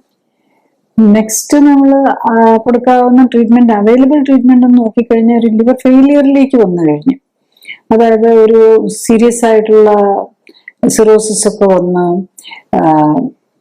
പോർട്ടൽ ഹൈപ്പർ ടെൻഷൻ, അതായത് നമ്മുടെ ഈ ലിവറിനകത്തെ സ്പെഷ്യൽ ഇതിനകത്ത് സർക്കുലേഷൻ രക്തക്കൊള്ളുകളുണ്ടല്ലോ, അതിനകത്തേക്ക് പ്രഷർ കൂടി കഴിയുമ്പോൾ അതിന് വേണ്ടിയിട്ട് ചില മെഡിക്കൽ ട്രീറ്റ്മെന്റ് ആയിട്ട് കൊടുക്കുന്നത് നമ്മൾ മറ്റേ BP കൊടുക്കുന്ന തന്നെ ബീറ്റാ ബ്ലോക്കർ ബാധിപ്പെട്ട പെപ്പനോളോൾ എന്നുള്ള ഒരു മരുന്ന് കൊടുക്കാറുണ്ട്. അതാണ് അതിനകത്ത് സാധാരണ കൊടുക്കുന്ന ഒരു മരുന്നായിട്ടുള്ളത്. പിന്നെ നമ്മൾ പലതരം പ്രൊസീജിയേഴ്സ്, അതായത് ഈ വെരിക്കോസ് വെയിൻസ് നമ്മളുടെ ഈ അന്നനാളത്തിൽ വരാൻ തുടങ്ങും. അത് ശരിക്കും പറഞ്ഞു കഴിഞ്ഞാൽ നമ്മളുടെ ബോഡി ഈ ബ്ലഡിന് ഈ കുടലിൽ നിന്നും എല്ലാം കൂടെ വന്നിരിക്കുന്ന ബ്ലഡിന് തിരിച്ച് കയറി ലിവറിൽ നിന്നും വീനക്കേവയിലേക്കാണ് അത് ഡ്രെയിൻ ചെയ്ത് പോകേണ്ടത്. ഹെപ്പാറ്റിക് വെയിൻ പോകുന്ന വീനക്കേവയിലേക്കാണ്. അതിലേക്ക് പോകാനുള്ള രക്തക്കൊള്ളുകളൊക്കെ ബ്ലോക്ക് ആകാണ് ഈ ഫൈബ്രോസിസ് കാരണം. അപ്പൊ ഈ ബ്ലഡിന് തിരിച്ചു പോകാൻ ബോഡി ഒരു നാച്ചുറൽ വേ കണ്ടുപിടിക്കുന്ന ശരിക്കും പറഞ്ഞു കഴിഞ്ഞാൽ ഈസോഫാഗൽ വെരിസിസ് എന്നുള്ളത്. അപ്പൊ അതിലൂടെ കയറി നേരെ ഹാർട്ടിലേക്ക് ബ്ലഡിന് എത്തിയല്ലേ പറ്റുള്ളൂ. താഴേക്കൊന്നും ബ്ലഡിന് തിരിച്ച് ഹാർട്ടിൽ ചെന്നാലല്ലേ പോകാൻ പറ്റുള്ളൂ. അങ്ങനെ കണ്ടുപിടിക്കുന്ന ഒരിതാണ്. പക്ഷെ നമ്മളിപ്പോ ഒക്കെ ചെയ്യുന്നത് നമ്മൾ റെഗുലർലി ചെയ്യാറുള്ളത് കാണുമ്പോൾ തന്നെ എൻഡോസ്കോപ്പി ചെയ്ത് പോർട്ടൽ ഹൈപ്പർ ടെൻഷൻ ഉണ്ടെന്നുണ്ടോ എൻഡോസ്കോപ്പി ചെയ്ത് ബാൻഡിങ് ചെയ്യുക, സ്ലൂറോതെറാപ്പി കൊടുക്കുക, അങ്ങനത്തെ ഒക്കെ ലേസർ ചെയ്യുകയൊക്കെ ചെയ്യുന്നുണ്ട്. പക്ഷെ അത് നമ്മൾ ടെക്നിക്കലി നമ്മൾ കൂടുതൽ ഡീപ്പായിട്ട് ചിന്തിച്ചു കഴിഞ്ഞു കഴിഞ്ഞാൽ അതൊരു കറക്റ്റ് ആയിട്ടുള്ള ഒരു പ്രൊസീജിയർ അല്ല. കാരണം ബ്ലഡിന് അങ്ങോട്ട് പോയേ പറ്റുള്ളൂ. അപ്പൊ നമ്മൾ എന്തെങ്കിലും ബ്ലീഡിങ് വന്നാൽ നമുക്ക് കോട്ടറൈസ് ചെയ്യുകയും ഒക്കെ ചെയ്തേ പറ്റുള്ളൂ. സ്ലൂറോതെറാപ്പിയോ ലേസറോ ഒക്കെ വെച്ച് ബ്ലീഡിങ് ബ്ലോക്ക് ചെയ്യാൻ മാത്രമേ നമ്മൾ ശരിക്കും പറഞ്ഞു കഴിഞ്ഞാൽ അത് യൂസ് ചെയ്യാൻ പാടുള്ളൂ. അല്ലാതെ നമ്മൾ ചെയ്യേണ്ടത് അങ്ങനെ ഒന്നു കണ്ടു കഴിയുമ്പോൾ തന്നെ നമ്മൾ ചെയ്യേണ്ട നമ്മളുടെ ജീവിതശൈലി രോഗങ്ങളുണ്ടെങ്കിൽ അത് മാറ്റി, ഓവർ വെയിറ്റ് ഉണ്ടെങ്കിൽ അത് മാറ്റി, ലൈഫ് സ്റ്റൈൽ കറക്റ്റ് ചെയ്ത് മരുന്നുകളിൽ നിന്നും കൂടെ മാറാനാണ് നമ്മൾ ശ്രമം നടത്തേണ്ടത്. അല്ലാതെ നമ്മൾ ഉള്ള ഇവരൊരു പാരലൽ വേറൊരു ബൈപ്പാസ് മെക്കാനിസം കണ്ടുപിടിക്കുക ബോഡി തന്നെ ശരിക്കും. അതിൽ നമ്മൾ അതും കൂടെ പോയി ബ്ലോക്ക് ആക്കാൻ നോക്കുന്നത് കൂടുതൽ ഫ്യൂച്ചറിൽ കൂടുതൽ ഒരു വഴിയില്ലെന്നായി പോവുകയാണ് ചെയ്യുന്നത്. നമ്മൾ കൂടുതൽ അതിനെ ഡിസീസിന്റെ പ്രോഗ്രഷന് ഒക്കെ കൂട്ടുമായിരിക്കും ചെയ്യുന്നത്. പിന്നെ ഉള്ളത് നമ്മൾ ഇപ്പം പലപ്പോഴും എന്താ ചെയ്യുന്നതെന്ന് വെച്ചാൽ ലിവറിന് വേണ്ടിയിട്ട് അസുഖമുള്ളവരാണെങ്കിൽ കുറേ മരുന്നുകൾ കഴിക്കുന്നുണ്ടാവും. ഇപ്പം സ്റ്റാറ്റിന്, കൊളസ്ട്രോൾ കൂടുതലിന് എന്നും പറഞ്ഞ് സ്റ്റാറ്റിൻ കഴിക്കുന്നുണ്ടാവും, ഡയബറ്റീസിന് വേണ്ടി ഉണ്ടാവും, ഹൈപ്പർ ടെൻഷന് വേണ്ടി ഉണ്ടാവും. ഇതിന് ഏറ്റവും കൂടുതൽ പ്രോബ്ലം വരുന്നത് സ്റ്റാറ്റിനാണ്. ശരിക്കും നമ്മളുടെ ലിവറാണ് കൊളസ്ട്രോൾ ഉണ്ടാക്കേണ്ടത്. അപ്പൊ ആ മെക്കാനിസത്തിൽ തന്നെ അങ്ങ് ബ്ലോക്ക് ചെയ്യാണ് സ്റ്റാറ്റിൻ ചെയ്യുന്നത്. അപ്പം അത് ലിവറിന്റെ വർക്ക് ലോഡ് കൂട്ടുവാണ്. പിന്നെ എല്ലാ മരുന്നും നമ്മൾ ലിവർ വേണമെങ്കിൽ ഡീറ്റോക്സിഫൈ ചെയ്യാം, അതുകൊണ്ട് വർക്ക് ലോഡ് കൂട്ടും. ഇതുകൂടാതെ ലിവർ ഉണ്ടാക്കേണ്ട ചില കാര്യങ്ങളെ അങ്ങ് ബ്ലോക്ക് ചെയ്യുകയാണ് ചെയ്യുന്നത്. അപ്പൊ ഇപ്പൊ പല രാജ്യങ്ങളും തന്നെ പല രാജ്യങ്ങളിലും ഈ സ്റ്റാറ്റിനൊക്കെ ഓവർ ദ കൗണ്ടർ മെഡിസിൻ ആയിട്ട് മേടിച്ച് കഴിക്കാം. അതുകൊണ്ട് അത് പബ്ലിക് വാർണിംഗ് കൊടുക്കുന്നുണ്ട്. ഫാറ്റി ലിവറും ലിവർ പ്രോബ്ലംസ് ഉള്ളവർ ഈ സ്റ്റാറ്റിൻ പോലെയുള്ള മരുന്നുകൾ കഴിക്കുമ്പം അത് ലിവറിന് പ്രോബ്ലം വരുത്താം എന്നുള്ളത് പ്രത്യേകിച്ച് ഇത് ചെയ്യുന്നുണ്ടെന്നുള്ളതാണ്. അപ്പം ലിവറിന് പ്രോബ്ലം ഉണ്ടോ നമ്മൾ കഴിയുന്നതും മരുന്നുകൾ ഒഴിവാക്കാനാണ് നോക്കേണ്ടത്. മരുന്ന് കഴിച്ചുകൊണ്ട് കൂടുതൽ മരുന്ന്, പക്ഷെ നമ്മുടെ ഒരു ജനറൽ ട്രെൻഡ് കാണുന്നത് അതാണ്. കൂടുതൽ അസുഖം ഉണ്ടെങ്കിൽ എല്ലാവരും പ്രതീക്ഷിക്കുന്ന ഡോക്ടേഴ്സിൻ്റെ അടുത്ത് മരുന്നാണ്. അപ്പം ഗ്യാസ്ട്രോഎൻട്രോളജിസ്റ്റിന് തരാൻ പറ്റുന്ന മരുന്നാണ്. പക്ഷെ കറക്റ്റ് ചെയ്യേണ്ടത് നമ്മുടെ ജീവിതശൈലിയാണ്. ജീവിതശൈലി കറക്റ്റ് ചെയ്താൽ മാത്രമേ ഇതിനകത്തൊന്നും മാറാൻ പറ്റുള്ളൂ. കാരണം ഏത് മരുന്ന് വരുമ്പോഴും ലിവറിന്റെ വർക്ക് ലോഡ് കൂട്ടുമായിരിക്കും ചെയ്യുന്നത്. പിന്നെ വൺസ് ലിവർ ഫെയിൽ ചെയ്ത് കഴിഞ്ഞാൽ ഇപ്പൊ നമ്മൾ ഒത്തിരി ശ്രമങ്ങളൊക്കെ നടത്തുന്നുണ്ട്. ഈ കിഡ്നി പോലെ ഒരു ആർട്ടിഫിഷ്യൽ കിഡ്നി പോലെ നമ്മൾ ഡയാലിസിസ്, ആർട്ടിഫിഷ്യൽ കിഡ്നി ആണല്ലോ ഡയാലിസിസ്. അതുപോലെ ലിവറിന്റെ രീതിയിൽ ഒരു ഡയാലിസിസ്, ലിവർ ഡയാലിസിസിനുള്ള പോർഷൻസ് ഒക്കെ നമ്മൾ ഒരു റിസർച്ച് ലെവലിലൊക്കെ ചെയ്യുന്നുണ്ട്. പക്ഷെ ഇതുവരെയും സക്സസ്ഫുൾ ആയിട്ടില്ല. അറ്റ്ലീസ്റ്റ് ഡീടോക്സിഫിക്കേഷൻ, കാരണം ലിവർ കുറെ കാര്യങ്ങൾ ഉണ്ടാക്കുന്നും കൂടെ ഉണ്ടല്ലോ, അതിന്റെ കാര്യത്തിൽ ഒന്നും ചെയ്യാൻ പറ്റുകയില്ല, ഇത്ര എളുപ്പമല്ല അതൊക്കെ. പക്ഷെ അറ്റ്ലീസ്റ്റ് ഡീടോക്സിഫിക്കേഷൻ, പ്രത്യേകിച്ച് നമ്മൾ ഈ പ്രോട്ടീൻ മെറ്റബോളിസത്തിൽ നിന്ന് വരുന്ന അമോണിയ ഒക്കെ ലിവറാണ് കളയേണ്ടത്. അതൊക്കെ കൂടി കഴിയുമ്പോഴേ നമുക്കൊരു സൈക്യാട്രിക് പോലെ, അങ്ങനെ മാനസിക രോഗം പോലെ, അല്ലെ ബോധമില്ലാത്തത് പോലെയൊക്കെ ബിഹേവ് ചെയ്യാൻ തുടങ്ങുന്നത്. അപ്പൊ അതിനൊക്കെ ഒരു ഇത് കൊടുക്കാൻ വേണ്ടിയിട്ട് ഈ ഒരു ലിവർ ഡയാലിസിസ് മെഷീൻ പോലെയുള്ള കാര്യങ്ങളും കൂടെ ട്രൈ ചെയ്യുന്നുണ്ട്. പക്ഷെ ഒന്നും സക്സസ്ഫുൾ അതുവരെ ആയിട്ടില്ല. പിന്നെ ഉള്ളത് നമുക്ക് ലിവർ ട്രാൻസ്പ്ലാന്റ് ആണ്. ലിവർ ട്രാൻസ്പ്ലാന്റ് ഫയൽ ചെയ്ത് കഴിഞ്ഞാൽ നമുക്ക് അത് ചെയ്യാൻ പറ്റുള്ളൂ. പക്ഷെ നമ്മളൊരു കാര്യം ഓർക്കേണ്ടത്, ഇതിനകത്ത് കിഡ്നി ട്രാൻസ്പ്ലാന്റ് പോലെ അത്ര സിമ്പിൾ അല്ല ലിവർ ട്രാൻസ്പ്ലാന്റ്. കിഡ്നി ആണെങ്കിൽ ഒരു കിഡ്നി, 2 കിഡ്നി ഉണ്ടല്ലോ, ഒരെണ്ണം എടുത്ത് അത് മറ്റേ കിഡ്നി മാറ്റി പോലും ചെയ്യാതെയാണ് നമ്മൾ അത് സർജറി ചെയ്ത് വെക്കുന്നത്. അപ്പൊ സർജറി മച്ച് മോർ സിമ്പിൾ ആണ്. പക്ഷെ ലിവർ ട്രാൻസ്പ്ലാന്റ് സർജറി അങ്ങനെയല്ല, വെരി കോംപ്ലിക്കേറ്റഡ് ആണ്. രോഗിയുടെ ലിവറിനെ എടുത്ത് കളയണം. ആ സർജറി തന്നെ വെരി കോംപ്ലിക്കേറ്റഡ് ആണ്. എന്നിട്ട് വേണം പുതിയത് വെക്കാൻ. അതുപോലെ തന്നെ ഒരു പ്രായമുള്ളവർക്ക് വേണ്ടിയാണെങ്കിൽ ഈ ഡോണറുടെ ഒരു 60 to 70% ലിവറിനെ മാറ്റിയാണ് വെക്കുന്നത്. അപ്പം ഡോണർക്കും റിസ്ക് ഉണ്ട്, ഈ ഒരു മറ്റേ ആൾക്കും റിസ്ക് ഉണ്ട്. അപ്പൊ നമ്മൾ സക്സസ്ഫുൾ ആകണമെന്ന് യാതൊരു ഉറപ്പുമില്ല. അത് മാത്രമല്ല, ഡോണർക്കും ചിലപ്പോൾ റിസ്ക് വരാം. അപ്പൊ അതും കൂടെ മനസ്സിലാക്കണം. അതുകൊണ്ട് തന്നെ നമ്മൾ ലിവറിനെ പ്രൊട്ടക്ട് ചെയ്യേണ്ടത് വളരെ വളരെ ഇമ്പോർട്ടൻ്റ് ആണ്. ഈവൻ ബ്രെയിൻ ഡെത്ത് ആയിരിക്കുന്ന പേഷ്യന്റിന് നമ്മൾ കൊടുക്കുമ്പോൾ പോലും നമ്മൾ ഒരു കാര്യം ഓർക്കണം, ബ്രെയിൻ ഡെത്ത് ആയിട്ടുള്ളൂ, അതൊരു ഹാർട്ട് ബീറ്റ് ചെയ്യുന്ന ഒരു നിലയിലാണ് നമ്മളത് എടുക്കുന്നത്. അപ്പൊ അതിനും ഒത്തിരി എത്തിക്കൽ പ്രോബ്ലംസും ഒക്കെ കൺസിഡറേഷൻസ് വരുന്നത് അതുകൊണ്ടാണ്. അപ്പം ഇതെല്ലാം ഒരു വെരി എക്സ്പെൻസീവ് ആൻഡ് പ്രൊസീജിയേഴ്സ് ആണല്ലോ. അപ്പം ഡെത്ത് ആയോ, ബ്രെയിൻ ഡെത്ത് തന്നെ ആണോ അല്ലയോ, അങ്ങനത്തെയൊക്കെ പല നമുക്കറിയാം, നമുക്ക് പല കോൺട്രവേഴ്സീസ് ഇവിടെ വന്നിട്ടുണ്ട്. അതുപോലെ നമ്മൾ ഈ ഡോണറായിട്ടും കഡാവറിക് ട്രാൻസ്പ്ലാന്റിനൊക്കെ കൺസെന്റ് കൊടുക്കുമ്പോൾ നമ്മൾ ഓർക്കണം, ഹാർട്ട് ബീറ്റിംഗ് ആണ്, ലിവറും കിഡ്നിയും എല്ലാം ഫങ്ഷനിങ് നിലയിലാണ് നമ്മൾ ഓരോരോ ഓർഗൻ എടുക്കുന്നത്. ഈ രോഗിയുടെ, അതായത് നമ്മുടെ ഡോണറുടെ ആണെങ്കിൽ അണ്ടർ അനസ്തീസിയയിലാണ് ചെയ്യുന്നത്. ഇതിനുള്ള ഒരാളുടെ തന്നെയാണ് ഓരോന്നിലും എടുത്ത് മാറ്റുന്നത്.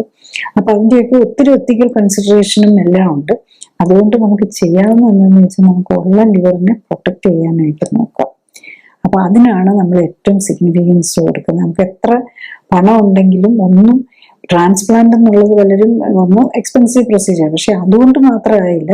പിന്നെ നമ്മൾ ട്രാൻസ്പ്ലാന്റ് ചെയ്ത് കഴിഞ്ഞ് ഇതൊക്കെ കഴിഞ്ഞാലും നമ്മൾ വെരി ഹൈ ഡോസിൽ ഇമ്യൂണോസപ്രസൻസ് എടുക്കണം. അപ്പൊ ഇമ്യൂണോസപ്രസൻസ് എടുക്കുമ്പം വരാവുന്ന ഏറ്റവും വലിയ റിസ്ക്, നമുക്ക് ഏത് ഇൻഫെക്ഷൻ വേണേലും ബാധിക്കാം, അതുപോലെ ക്യാൻസർ വേണേലും വരാം.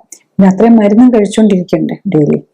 അപ്പം ഇതിന്റെ എല്ലാം റിസ്ക് ഉണ്ട്. അതുകൊണ്ട് നമ്മൾ എപ്പോഴും നമുക്കുള്ളത് സേവ് ചെയ്യാനും അതിനെ ഹെൽത്തി ആയിട്ട് കീപ്പ് ചെയ്യാൻ നോക്കുക എന്നുള്ളതാണ് നമ്മൾ ശ്രമിക്കേണ്ടത്. അപ്പൊ നമ്മൾ ഇതിന് സൊല്യൂഷൻ എന്താണെന്ന് ചോദിച്ചു കഴിഞ്ഞാൽ, നമ്മൾ ഏർലി സ്റ്റേജിൽ തന്നെ നമുക്കിപ്പോൾ ബ്ലഡ് ടെസ്റ്റ് ഒക്കെ നോക്കിക്കഴിഞ്ഞു കഴിഞ്ഞാൽ നമുക്ക് ഒരു നമ്മൾ മറ്റുള്ള എല്ലാ സാധാരണ കൊളസ്ട്രോളും ഷുഗറും മാത്രമാണ് എല്ലാവരും എപ്പോഴും പോയി നോക്കുക. അതിൻ്റെ കൂടെ ഒരു ലിവർ ഫംഗ്ഷൻ ടെസ്റ്റ് നോക്കുക. അതുപോലെ വർഷത്തിൽ ഒരു പ്രാവശ്യമെങ്കിലും ഒരു അൾട്രാസൗണ്ട് സ്കാനും കൂടെ ചെയ്യുക. അത് വളരെ എക്കണോമിക്കൽ ആയിട്ടുള്ള ഒരു ടെസ്റ്റാണ്, അതിന് സൈഡ് ഇഫക്റ്റും ഇല്ല. ഒരു അൾട്രാസൗണ്ട് സ്കാന് വയറിന്റെ മാത്രമല്ല, ലിവറിന്റെ മാത്രമല്ല, മൊത്തത്തിൽ കുറെ കാര്യങ്ങൾ അറിയാൻ പറ്റും. അപ്പൊ അത് ഫാറ്റി ലിവർ ഗ്രേഡ് 1 എന്നൊക്കെ കണ്ടു കഴിഞ്ഞാൽ അത് ഇഗ്നോർ ചെയ്യാതിരിക്കുക. പലപ്പോഴും എന്താ ചെയ്യുന്നതെന്ന് ചോദിച്ചാൽ, ഫാറ്റി ലിവർ ഗ്രേഡ് 1 കണ്ടു, പോളിപ്പുണ്ട്, സ്റ്റോൺ ഉണ്ട്, ഗോൾബ്ലാഡർ സ്റ്റോൺ ഉണ്ട്, പക്ഷെ അതുകൊണ്ട് അതിനൊരു മരുന്നും ഇല്ലാന്നറിയാം. ചിലപ്പോൾ ആരെങ്കിലും ഈ ഡിയോക്സിക്കോളിക് എസ്റ്റ് കൊടുക്കും, അത് കഴിക്കും, അതും കഴിച്ചങ്ങ് നടക്കും. അതിനപ്പുറത്തേക്കൊന്നും ചിന്തിക്കുകയില്ല. പിന്നെ ഇതൊക്കെ ഉള്ള ആൾക്ക് ഡെഫിനറ്റ്ലി ലിവർ മറ്റുള്ള രോഗങ്ങളുണ്ടാവും, ഹാർട്ട് ഡിസീസോ ഡയബറ്റീസോ ഹൈപ്പർടെൻഷനോ ഒക്കെ ഉണ്ട്, അതിന്റെ മരുന്ന് സ്ഥിരമായിട്ട് കഴിച്ചുകൊണ്ടിരിക്കും. അങ്ങനെയല്ല നമ്മൾ ചെയ്യേണ്ടത്. ഇതെല്ലാം ലൈഫ് സ്റ്റൈൽ ഡിസീസിലാണ് പെടുന്നത്. നമ്മൾ ജീവിതശൈലി കറക്റ്റ് ചെയ്ത് ഇമ്മീഡിയറ്റ്ലി അതിനെ റിവേഴ്സ് ചെയ്യാൻ നോക്കുക.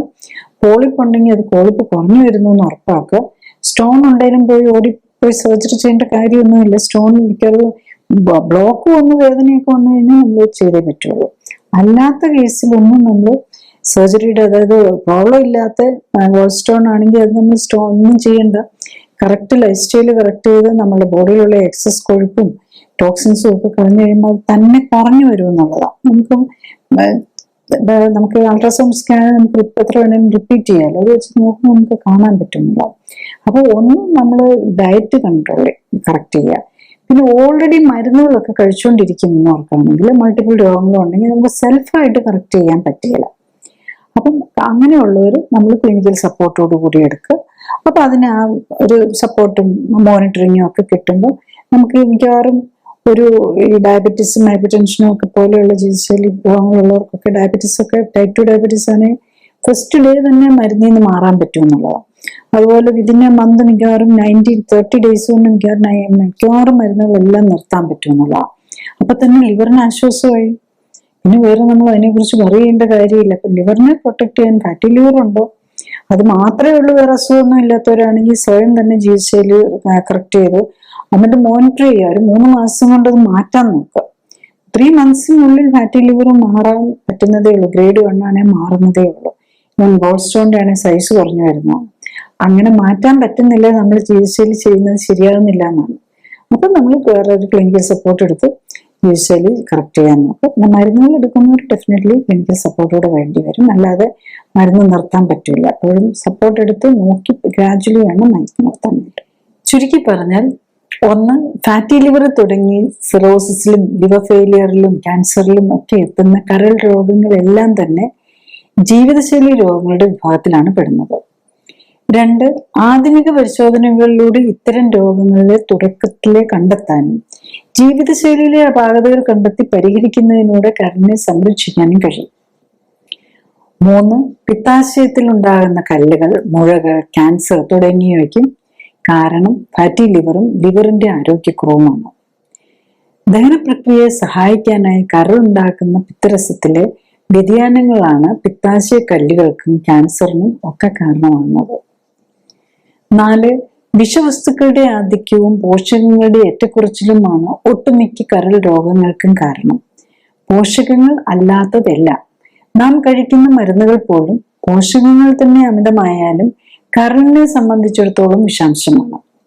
വൈറസും ബാക്ടീരിയയും പോലുള്ള ബയോളജിക്കൽ ഏജൻസും മദ്യവും മരുന്നുകളും ഭക്ഷണത്തിലെ അമിത കൊഴുപ്പും അന്നജവും ഭക്ഷണത്തിലൂടെ ഉള്ളിലെത്തുന്ന കീടനാശിനികളും കൃത്രിമ രുചിക്കൂട്ടുകളും പ്രിസർവേറ്റീവ്സുകളും പോലുള്ള കെമിക്കൽ ഏജൻസും ഒക്കെ കരൾ കോശങ്ങളുടെ നാശത്തിന് കാരണമാകാം. 5, ക്ഷീണം, ഗ്യാസ്, മുകൾ വയറിന് വലതുവശ ഭാഗത്തോ മൊത്തമായോ ചെറിയ വേദന തുടങ്ങി ചെറിയ അസ്വസ്ഥതകൾ മാത്രമേ തുടക്കത്തിൽ ഉണ്ടാവൂ. കരൾ തീരെ നശിച്ചു പോയി കഴിയുമ്പോഴാണ് മുഖത്ത് കറുപ്പ് നിറം, വയറിൽ നീര് കെട്ടുക, രക്തം ഛർദ്ദിക്കുക, വേദനകൾ, മാനസിക വിഭ്രാന്തി തുടങ്ങിയ ലക്ഷണങ്ങൾ കാണിക്കുന്നത്.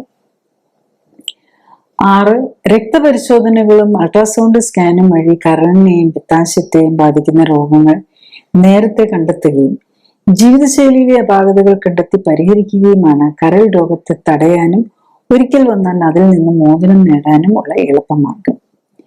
7, ഭക്ഷണത്തിലൂടെയും വായുവിലൂടെയും ലേപനങ്ങളിലൂടെയും ശരീരത്തിലെത്തുന്ന വിഷവസ്തുക്കളെ വിഘടിപ്പിച്ച് വിഷമല്ലാതാക്കി ശരീരത്തെ സംരക്ഷിക്കുക എന്നതാണ് കരളിന്റെ ഒരു പ്രധാന ജോലി. 8, കരളിന് രോഗം വന്നാൽ കരളിന്റെ ജോലിഭാരം കുറച്ച് വിശ്രമിക്കാൻ അവസരം ഒരുക്കുക എന്നതാണ് ഏറ്റവും പ്രധാനം. അതായത് വിഷാംശം ശരീരത്തിൽ എത്തുന്നത് തടയുകയും ശരീരത്തിലടിഞ്ഞ് വിഷാംശം പുറത്തു കളയാൻ സഹായിക്കുകയും ഒപ്പം തന്നെ കേടായ കരൾ കോശങ്ങളെ മാറ്റി പുതിയ ഉണ്ടാക്കാനായി വേണ്ട പോഷകങ്ങൾ ലഭിക്കുന്നു എന്ന് ഉറപ്പാക്കുകയുമാണ് വേണ്ടത്. 9, ഒട്ടുമിക്ക മരുന്നുകളെയും വിഷവസ്തുവായാണ് കരൾ കാണുന്നത്. അതായത് മരുന്നുകൾ കരളിന്റെ ജോലിഭാരം വർദ്ധിപ്പിക്കും. അതിനാൽ ചികിത്സയ്ക്കായി മരുന്നുകൾ കഴിക്കുന്നത് പലപ്പോഴും കരളിന്റെ ആരോഗ്യത്തെ പ്രതികൂലമായി ബാധിക്കാം.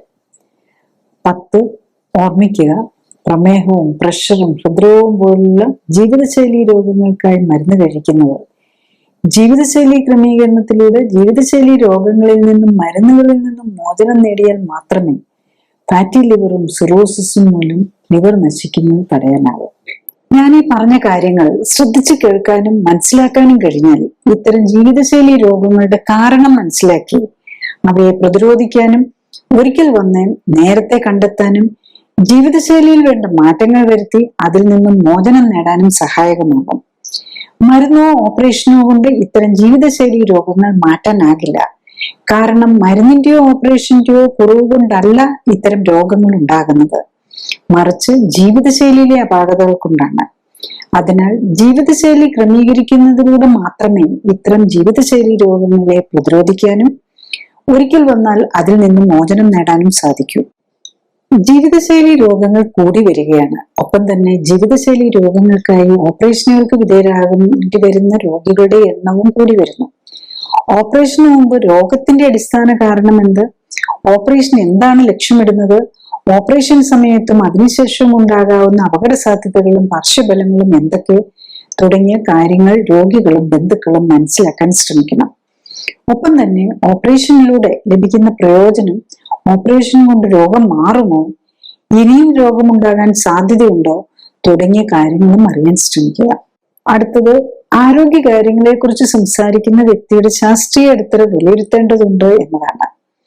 ഞാൻ ഡോക്ടർ ജോളി തോമസൺ 1981 ബാച്ചിൽ കോട്ടയം മെഡിക്കൽ കോളേജിൽ നിന്നും MBBS-ഉം തുടർന്ന് തിരുവനന്തപുരം മെഡിക്കൽ കോളേജിൽ നിന്നും MD-യും റീപ്രൊഡക്റ്റീവ് മെഡിസിനിലും സർജറിയിലും സ്പെഷ്യൽ ട്രെയിനിങ്ങുകൾക്കും ശേഷം ഗവൺമെന്റ് സർവീസിൽ ചേർന്നു. 97-ൽ റിസൈൻ ചെയ്ത ശേഷം എറണാകുളത്ത് തേവരയിൽ ലൈഫ് കെയർ സെന്ററിൽ മരുന്നുകളും ശസ്ത്രക്രിയകളും ഒഴിവാക്കി ക്ലിനിക്കൽ സപ്പോർട്ടോടെയുള്ള ജീവിതശൈലി ക്രമീകരണത്തിലൂടെ ജീവിതശൈലിയുമായി ബന്ധപ്പെട്ട രോഗങ്ങൾ തടയുന്നതിലും ചികിത്സിച്ചു മാറ്റുന്നതിലും ഊന്നൽ നൽകുന്നു. മോഡേൺ മെഡിസിനിൽ ഉപയോഗിക്കുന്ന മരുന്നുകളും ഓപ്പറേഷനുകളും ഫിസിയോതെറാപ്പിയും ഇമ്മ്യൂണിറ്റിയെ എങ്ങനെ സ്വാധീനിക്കുന്നു എന്നതിനെ കുറിച്ച് പഠനങ്ങൾ നടത്തി. ഈ പഠനങ്ങളുടെ വെളിച്ചത്തിൽ ഇമ്മ്യൂണിറ്റിയെ ഉത്തേജിപ്പിക്കാനുള്ള പോഷക മിശ്രിതങ്ങളും ഓക്സിഫ്ലെക്സ് എന്ന പ്രത്യേക വ്യായാമ രീതിയും ഡെവലപ്പ് ചെയ്തു. ഈ പോഷക മിശ്രിതങ്ങളുടെയും ഓക്സിഫ്ലെക്സ് വ്യായാമത്തിന്റെയും സഹായത്തോടെ കോശങ്ങളെ ശാക്തീകരിച്ച് രോഗമുക്തിയെ സഹായിക്കാനും ആരോഗ്യം ഉത്തമമാക്കാനും നിലനിർത്താനും സഹായിക്കുന്ന സെൽ ആക്ടിവേഷൻ എന്ന നൂതന ചികിത്സാ രീതിയും ഡെവലപ്പ് ചെയ്തു. അടുത്തതായി, എന്താണ് ക്ലിനിക്കലി സൂപ്പർവൈസ്ഡ് ആൻഡ് സപ്പോർട്ടഡ് ജീവിതശൈലി ക്രമീകരണം എന്നതാണ്. ക്ലിനിക്കലി സൂപ്പർവൈസ്ഡ് ജീവിതശൈലി ക്രമീകരണത്തിൽ ശരീരഘടനയും ശരീരത്തിലെ കൊഴുപ്പിന്റെ അളവും കണ്ടെത്തുകയും ഒപ്പം തന്നെ ഉത്തമ ശരീരഘടന എന്തായിരിക്കണം എന്ന് കണ്ടെത്തുകയുമാണ് ആദ്യഘട്ടം. രണ്ടാമതായി, രക്തപരിശോധനകൾ നടത്തി ഹൃദയം, രക്തക്കുഴലുകൾ, കിഡ്നി, ലിവർ തുടങ്ങിയ അവയവങ്ങളുടെ ആരോഗ്യസ്ഥിതിയും ഇമ്മ്യൂൺ സ്റ്റാറ്റസും ഹോർമോണുകളുടെയും പോഷകങ്ങളുടെയും ലെവലും ശരീരത്തിന് ചേരുന്ന ഭക്ഷ്യവസ്തുക്കൾ ഏതൊക്കെ എന്ന് മനസ്സിലാക്കാൻ ശ്രമിക്കുകയുമാണ്. മൂന്നാമതായി, ഉത്തമ ശരീരഘടനയിൽ എത്താനായി വേണ്ട ജീവിതശൈലി ക്രമീകരണങ്ങളാണ്. രോഗിയുടെ പ്രത്യേകതകൾ അനുസരിച്ച് ഉത്തമ ന്യൂട്രീഷനും വ്യായാമവും നൽകുന്നതിനൊപ്പം ശരീരത്തിലെത്തുന്ന വിഷാംശം കുറയ്ക്കാനുമാണ് ഇതിൽ ശ്രമിക്കുന്നത്. ശരീരകോശങ്ങൾക്ക് പ്രവർത്തിക്കാൻ ഉത്തമമായ സാഹചര്യം ഒരുക്കുന്നതിലൂടെ ജീവനാധാരമായ മെറ്റബോളിക് അഥവാ രാസപ്രവർത്തനങ്ങളുടെ സമതുലിതാവസ്ഥ വീണ്ടെടുക്കുകയും നിലനിർത്തുകയുമാണ് ലക്ഷ്യം. ജീവിതശൈലി ക്രമീകരണത്തിലൂടെ രക്തയോട്ടവും മെറ്റബോളിക് പ്രവർത്തനങ്ങളും ഹോർമോൺ ബാലൻസും ഇമ്മ്യൂണിറ്റിയും ശരീരഘടനയും ഉത്തമമാക്കാനും നിലനിർത്താനും കഴിഞ്ഞാൽ ഒട്ടുമിക്ക ജീവിതശൈലി രോഗങ്ങളെയും പ്രതിരോധിക്കാനാകും. മാത്രമല്ല, വർഷങ്ങളായി മരുന്ന് കഴിക്കുന്നവർക്ക് പോലും രോഗം മൂർച്ഛിച്ച് അവയവങ്ങൾ തീരെ നശിക്കുന്നതിന് മുൻപെങ്കിലും കേടായ ശരീരകോശങ്ങളുടെ പുനർനിർമ്മിതിക്ക് ആവശ്യമായ പോഷകങ്ങൾ നൽകാനും വിഷാംശം ശരീരത്തിലെത്തുന്നത് തടയാനും ശരീരകോശങ്ങളെ എല്ലാം ഉത്തേജിപ്പിക്കാനുതകുന്ന വ്യായാമത്തിലൂടെ എല്ലാ ശരീരകോശങ്ങൾക്കും വേണ്ട രക്തയോട്ടം ലഭിക്കുന്നു എന്ന് ഉറപ്പാക്കാനും വേണ്ട ജീവിതശൈലി ക്രമീകരണത്തിന് തയ്യാറായാൽ പ്രമേഹവും പ്രഷറും ഹൃദ്രോഗവും അലർജിയും ആസ്മയും ആർത്രൈറ്റിസും ക്യാൻസറും പോലുള്ള ഒട്ടുമിക്ക ജീവിതശൈലി രോഗങ്ങളിൽ നിന്നും അവയ്ക്കായി കഴിക്കുന്ന മരുന്നുകളിൽ നിന്നും വേണ്ടിവരാവുന്ന ഓപ്പറേഷനുകളിൽ നിന്നും ഒക്കെ മോചനം നേടാനും കഴിയുന്നതേ ഉള്ളൂ. നെക്സ്റ്റ്, ഈ ക്ലിനിക്കലി സപ്പോർട്ടഡ് ജീവിതശൈലി ക്രമീകരണത്തിലൂടെ ഈ ലിവർ സംബന്ധമായ രോഗങ്ങളുള്ളവർക്ക് വരുന്ന ബെനിഫിറ്റ്സ് എന്തൊക്കെയാണെന്നുള്ളതാണ്. ഇപ്പം യൂഷ്വലി നമ്മൾ ലിവർ പ്രോബ്ലം മാത്രമായിട്ടായിരിക്കില്ല ഇപ്പം മോസ്റ്റ് പേഷ്യൻസും വരുന്നത്. പലപ്പോഴും അതിൻ്റെ കൂടെ മറ്റു രോഗങ്ങളും ഉണ്ടാവും. അപ്പം ഇതിൽ ഒരു എക്സാമ്പിൾ, അദ്ദേഹം ഒരു 71 വയസ്സുള്ള മെയിലാണ്. 161 സെന്റിമീറ്റർ ഹൈറ്റ്, 64 കിലോ ആണ് വെയിറ്റ്. അദ്ദേഹത്തിന് 68 കിലോ ഉണ്ടായി, അദ്ദേഹം തന്നെ 64ലേക്ക് കുറച്ചതാണ്. അദ്ദേഹത്തിന് 20 വർഷമായിട്ട് ഡയബറ്റീസും ഉണ്ട്, 15 വർഷമായിട്ട് ഹൈപ്പർ ടെൻഷനും ഉണ്ട്.